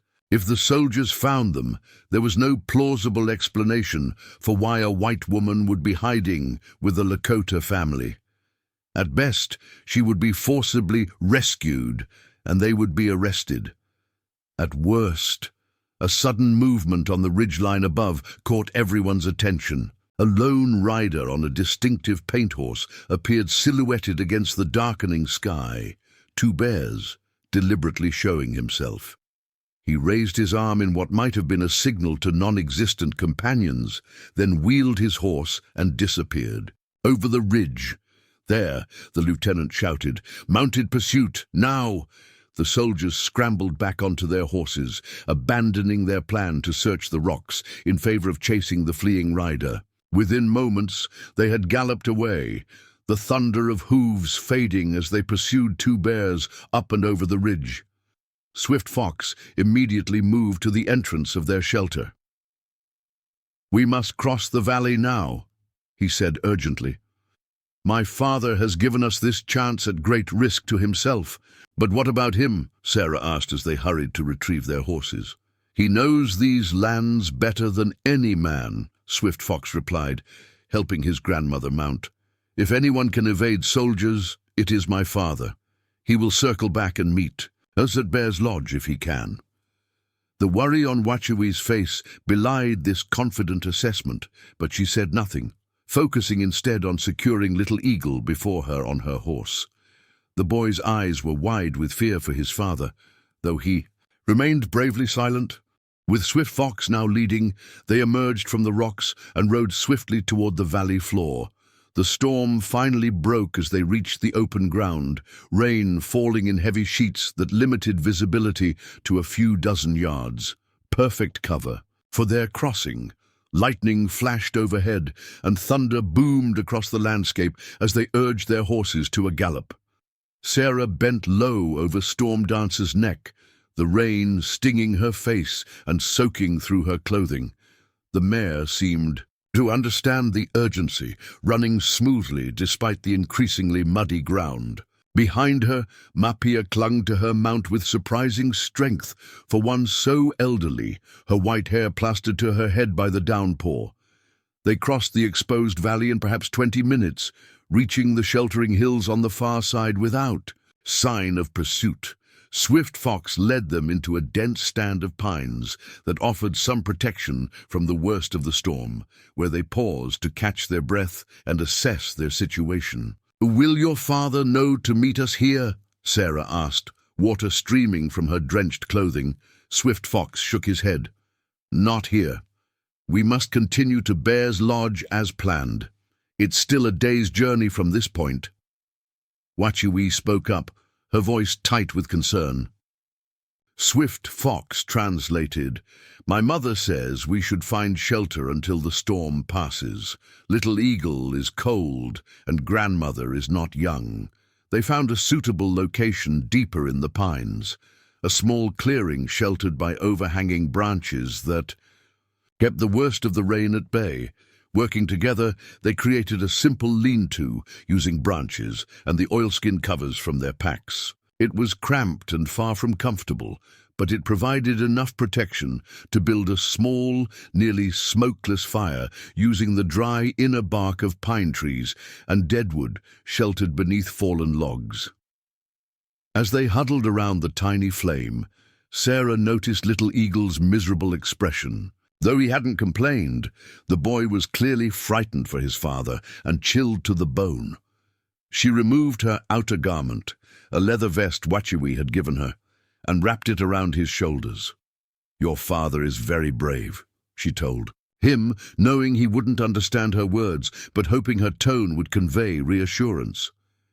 "He'll find his way back to us," Swift Fox translated, and Little Eagle nodded solemnly, clutching the vest around himself.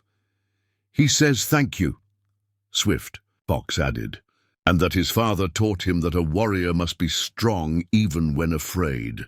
The storm continued unabated for hours, transforming the landscape outside their shelter into a world of water and mud. They ate sparingly from their provisions, saving as much as possible for the journey ahead. No one spoke much, each lost in their own thoughts about Two Bear's fate and their own precarious situation. As evening approached and the rain finally began to slacken, Swift Fox ventured out to scout their surroundings. He returned looking grim. "The valley is flooded," he reported. "The soldiers would have been forced to seek higher ground, which means they may still be searching the ridges. We should remain here tonight and continue at first light." Mapia spoke, then addressing Swift Fox at length. When she finished, he turned to Sarah. "My grandmother says we must perform a ceremony tonight to ask the spirits to protect my father," he explained. "She asks if you would participate. It is unusual to include an outsider, but she believes your presence might strengthen the prayer." "I would be honored," Sarah replied, touched by the invitation. They waited until full darkness before beginning. Swift Fox cleared a small space and arranged stones in a circular pattern. Wachiwi produced a small pouch of herbs from her belongings, which she sprinkled over the coals of their fire, creating fragrant smoke that filled their shelter. Mapia began a low, rhythmic chant, her voice stronger than Sarah would have expected. From one so aged, Swift Fox instructed Sarah to sit opposite his grandmother in the circle. "Place your hands on the earth," he said. "Feel its strength beneath you. The same earth supports my father wherever he is tonight." The ceremony continued for perhaps an hour, with Mapia leading prayers in Lakota that Swift Fox occasionally translated in whispers. They called upon ancestors, upon the spirits of the four directions, upon the sacred beings that inhabited the natural world around them. Throughout it all, Sarah felt a growing sense of connection, not just to the family with whom she shared this shelter, but to something larger and more profound. When the ceremony concluded, Mapia reached across the circle and took Sarah's hands. In her own, she spoke directly to her, maintaining eye contact despite the language barrier between them. My grandmother says that tonight you have shared in our most sacred ways, Swift Fox translated. She says the spirits have accepted your presence among us. From this night forward, you carry a piece of our people's heart within you, as we now carry a piece of yours. Tears welled in Sarah's eyes at the simple profundity of this statement. Tell her I feel the truth of her words, she replied, and that I will honor the trust she has placed in me. After the ceremony, they settled in to sleep as best they could in the cramped shelter. Despite her physical discomfort, wet clothing, hard ground, limited space, Sarah felt a curious peace. Whatever dangers tomorrow might bring, tonight she had been granted a privilege few outsiders ever experienced, genuine acceptance into the spiritual life of the Lakota. Morning brought clearing skies and the challenge of continuing their journey without Two Bears' guidance.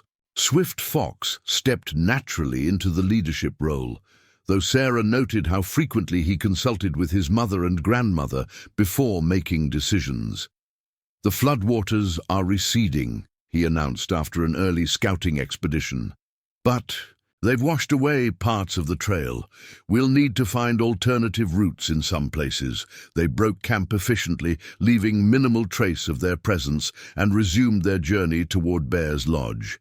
The landscape grew increasingly dramatic as they traveled, with towering rock formations and deep canyons requiring careful navigation.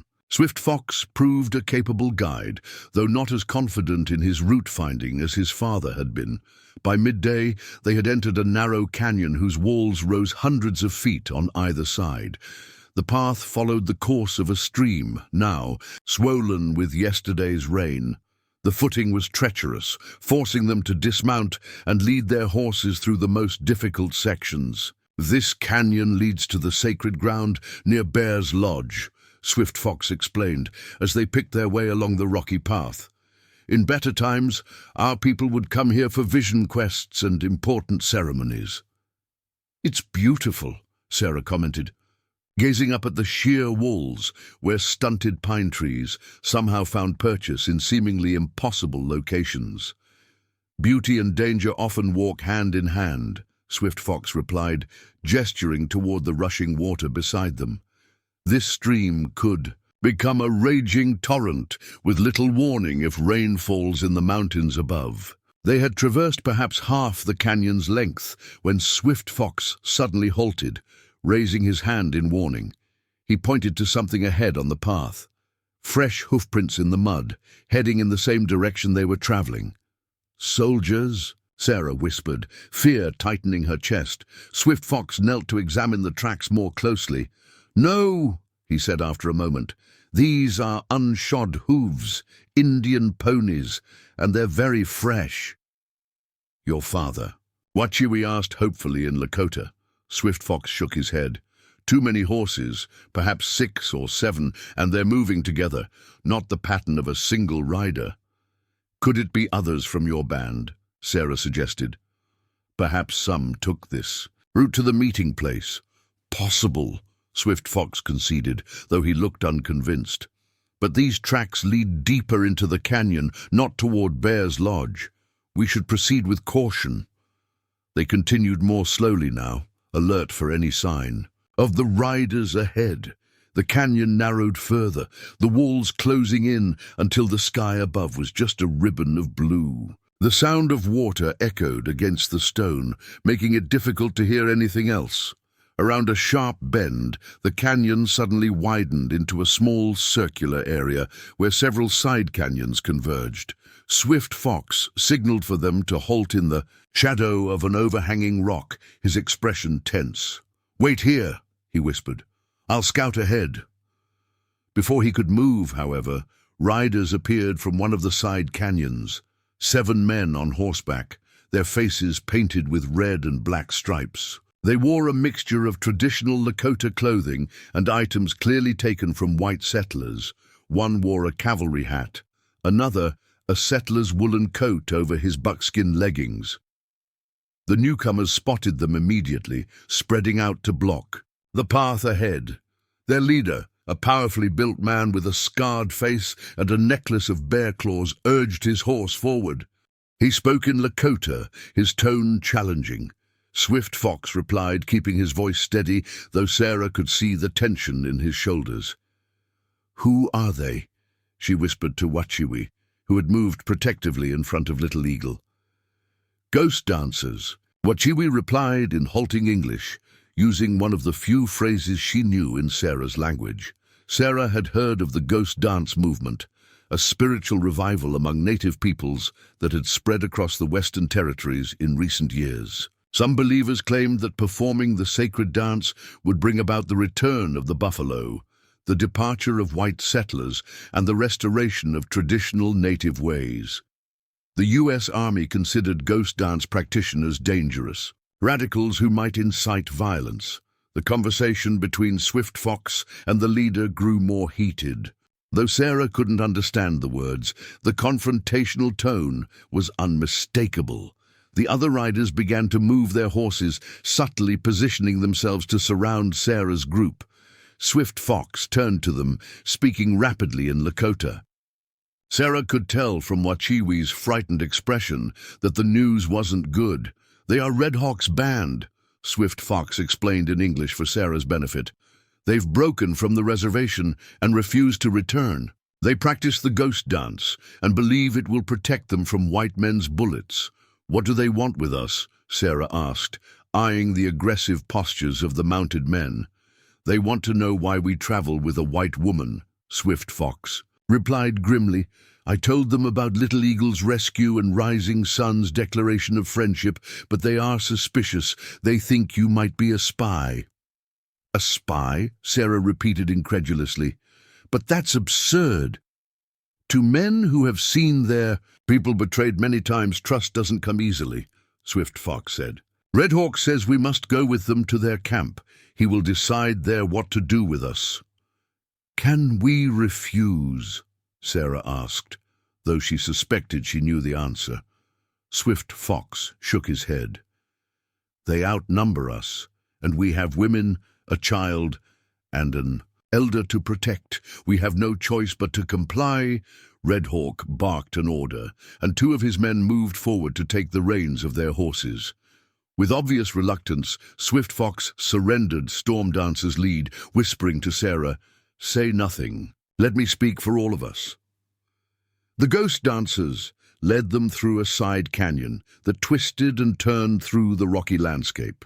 After perhaps an hour of travel, they emerged into a hidden valley where a small encampment had been established. Unlike the orderly arrangement of Rising Sun's band, this camp had a makeshift quality, teepees mixed with crude shelters of branches, and hides, as if established in haste and with limited resources. Women and children appeared from the shelters as they approached, watching with undisguised curiosity. Sarah noted their thin faces and worn clothing. These were people living on the edge of survival, far from the government rations of the reservation. They were brought to a central clearing where a large fire pit had been dug, though no fire burned at present. Red Hawk dismounted and ordered them to do likewise. Under the watchful eyes of his warriors, they were instructed to sit on logs arranged around the fire pit. Red Hawk paced before them, speaking loudly enough for everyone in the camp to hear. Though Sarah couldn't understand his words, his theatrical gestures and the reactions of the onlookers told her he was building a case against them, or more specifically, against her. Swift Fox occasionally attempted to interject, but Red Hawk shouted him down each time. Finally, the ghost dance leader pointed directly at Sarah, his voice rising to a crescendo. "He says you represent everything that has destroyed their way of life," Swift Fox translated quietly. "He says your people broke every treaty, stole their land, killed the buffalo, and now seek to erase their very existence. He says that by bringing you into sacred territory, we have desecrated places the white eyes should never see."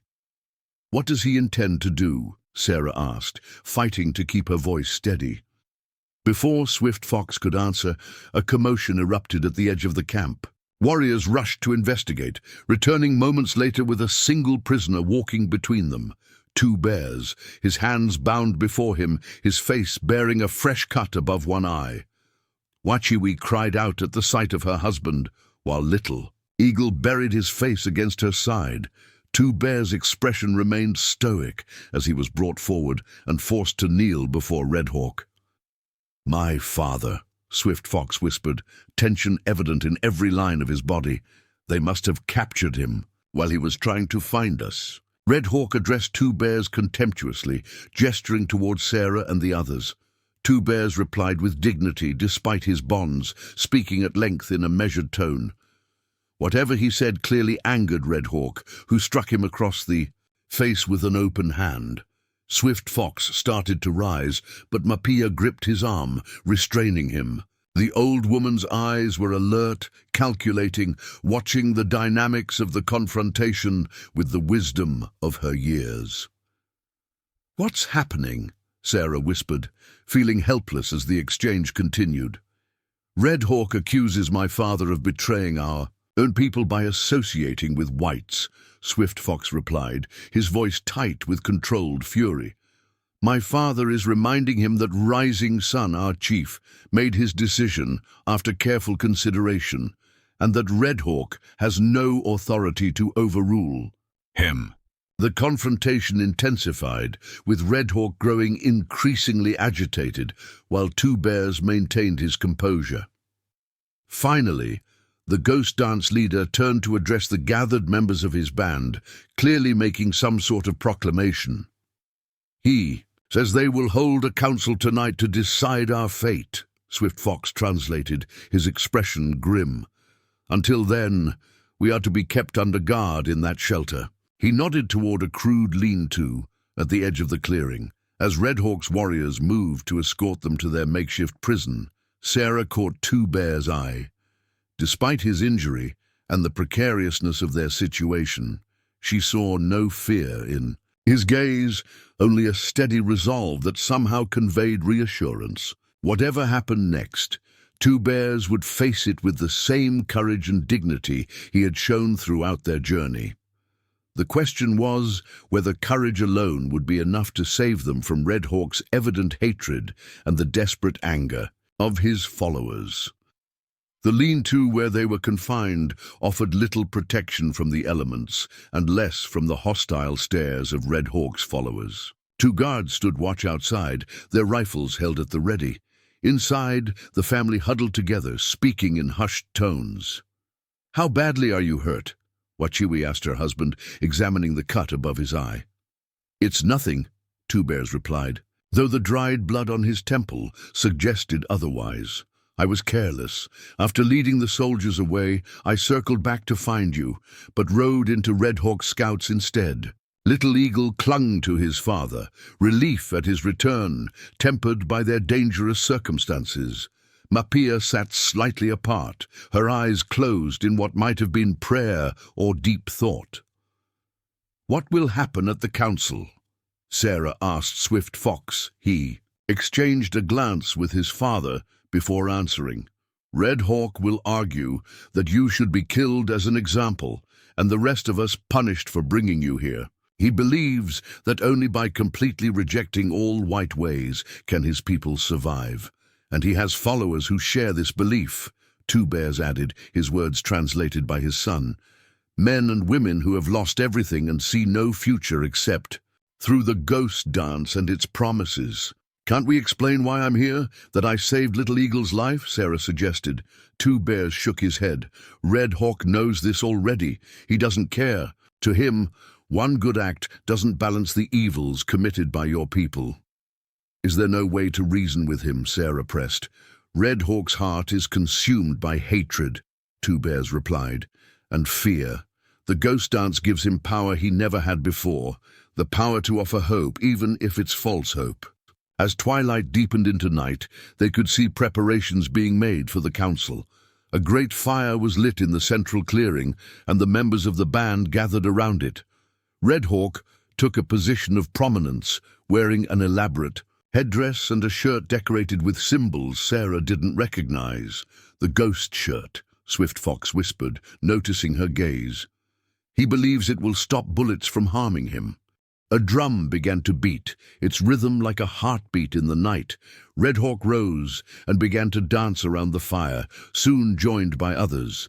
Their movements became increasingly frenzied as the drumbeat quickened, some dancers falling into trance-like states. "They're trying to summon spirit power before making their decision," Two Bears explained through Swift Fox. After perhaps an hour of this ceremonial preparation, Red Hawk halted the dance. He gestured toward their shelter, and the guards moved to bring them to the council. They were positioned facing Red Hawk across the fire, with the band members forming a circle around them. The firelight cast dramatic shadows, making the painted faces of the ghost dancers appear even more intimidating. Red Hawk began to speak, his voice rising and falling dramatically as he addressed his followers. Though Sarah couldn't understand his words, the hatred in his eyes when he looked at her required no translation. Two Bears listened impassively until Red Hawk finished, then rose to speak despite his bonds. He addressed the gathered band with dignity and force, his voice steady and assured. Several times during his speech, Sarah noticed confused or thoughtful expressions, replacing the hostility on some listeners' faces. When Two Bears finished, Red Hawk responded angrily, gesturing expansively at the night sky and then pointing accusingly at Sarah. Other men rose to speak as well, some seemingly in support of Red Hawk, others more measured in their comments. "What are they saying?" Sarah whispered to Swift Fox, "Red Hawk claims you represent the destruction of our way of life." He translated quietly, "My father reminds them that hatred has never brought our people strength, only more suffering." He speaks of rising sun's wisdom in recognizing that some whites, like you, can be bridges between our worlds rather than enemies. The debate continued, growing more heated. Red Hawk's most fervent supporters called for immediate action, while others counseled caution. Through it all, Sarah noticed Mapia watching silently, her ancient eyes missing nothing. Finally, the old woman rose. A hush fell over the gathering as she walked slowly to the center of the circle. Though physically frail, her presence commanded immediate respect. Even Red Hawk fell silent. Mapia began to speak, her voice surprisingly strong. She gestured toward Sarah, then to Little Eagle, then upward at the stars overhead. As she continued, Sarah saw several of the ghost dancers exchange troubled glances. "My grandmother speaks of visions she has had," Swift Fox translated softly, "visions of the future. She says that Red Hawk's path leads only to more death and suffering for our people. She says the ghost dance, while born of genuine spiritual power, has been twisted by fear and desperation." Mapia turned to face Red Hawk directly, challenging him with words Swift Fox didn't need to translate. Their power was evident in her stance and tone. The ghost dance leader seemed to physically diminish under her steady gaze. "She's reminding him that she was a respected medicine woman before he was born," Two Bears murmured, "that she has earned the right to be heard." Mapia concluded by approaching Sarah and placing a weathered hand on her head in what was clearly a blessing. Then she returned to her place beside her family, her message delivered. A long silence followed. The fire crackled, sending sparks toward the star-filled sky. Red Hawk stood frozen, clearly struggling with the challenge to his authority. Finally, another elder, a man whose face bore the deep lines of one who had seen many winters, rose to speak. "That is Grey Wolf," Swift Fox whispered. "He is respected even by Red Hawk." Grey Wolf spoke briefly but forcefully, then turned to the gathered band members, apparently asking for their thoughts. One by one, they called out responses. "They're voting," Swift Fox explained. "Grey Wolf has proposed that we be allowed to continue our journey unharmed, but that you must swear never to reveal the location of their camp to white authorities." When the impromptu vote concluded, Grey Wolf approached Red Hawk, speaking to him quietly but firmly. The ghost dance leader's face contorted with suppressed rage, but after a tense moment, he gave a sharp nod. Grey Wolf turned to them, addressing two bears in Lakota. "He says we will be freed at dawn," Swift Fox translated. "We must leave their territory immediately and never speak of finding them here." "What about Red Hawk?" Sarah asked, noting the man's barely contained fury. "He has been overruled, but not convinced." Two bears replied grimly after Swift Fox translated. "His pride is wounded. Such men are always dangerous." They were escorted back to their shelter, though the atmosphere had subtly changed. The guards seemed less hostile, and one even offered them water and some dried meat. "Mapia saved us," Sarah said quietly as they settled in for the night. "What exactly did she say to sway them?" Swift Fox hesitated before answering. "My grandmother told them she had seen two futures in her visions. In one, they killed you and continued on Red Hawk's path, which led to their destruction at the hands of soldiers within a moon's passing. In the other, they honored the ancient laws of hospitality and lived to see the next spring's growth." "Was it true? Did she really have such visions?" Sarah asked. Swift Fox smiled slightly. "My grandmother has always had a gift for seeing what might be. Whether she saw these specific futures or simply understood what would likely happen," he shrugged, "the effect is the same." Dawn came with a heavy mist shrouding the valley. They were brought before Grey Wolf, who had assumed leadership of the proceedings. Red Hawk was notably absent. Grey Wolf returned their possessions and spoke briefly to two bears, who nodded in response. "He says we must leave now," Swift Fox translated. "They will provide an escort to ensure we exit their territory safely, but also to make sure we don't linger or observe more than necessary." As they prepared to depart, Sarah felt compelled to address Grey Wolf directly. "Thank you," she said simply, meeting his eyes. "I understand your caution and respect your decision." When Swift Fox translated her words, the elder's weathered face softened slightly. He replied with a brief statement. "He says you have an unusual spirit for a white woman," Swift Fox translated. "He hopes you will use your understanding of our ways wisely when you return to your own people." They left the Ghost Dancers' camp under escort of 4 warriors, riding northward through twisting canyons that gradually opened onto rolling plains. By midday, they had reached a distinctive rock formation shaped like a crouching bear. "This is their boundary," Two Bears explained through Swift Fox. "From here, we continue alone to Bear's Lodge." The escort departed without ceremony, leaving them to make their own way. As they rode toward the distinctive silhouette of Bear's Lodge, visible on the distant horizon, Sarah reflected on all that had transpired since that fateful day by the river. In saving Little Eagle, she had set in motion events that transformed her understanding of herself and the complex world she inhabited. 2 days later, they arrived at the place of the 3 Eagles, where Rising Sun and the main band awaited them. The reunion was joyous, with much embracing and excited conversation. Sarah was welcomed as if she were a long-lost relative rather than an outsider who had joined them only days ago. That evening, as they sat around the council fire, Rising Sun listened intently to Two Bears' account of their journey, including their encounter with Red Hawk's band. When the tale was complete, the chief turned to Sarah. "My grandson's life water was returned to him through your courage," he said, Swift Fox translating. "Now you have shared in both the beauty and danger of our people's path. What lies in your heart after these experiences?" Sarah considered her answer carefully. "I came west, seeking purpose," she replied.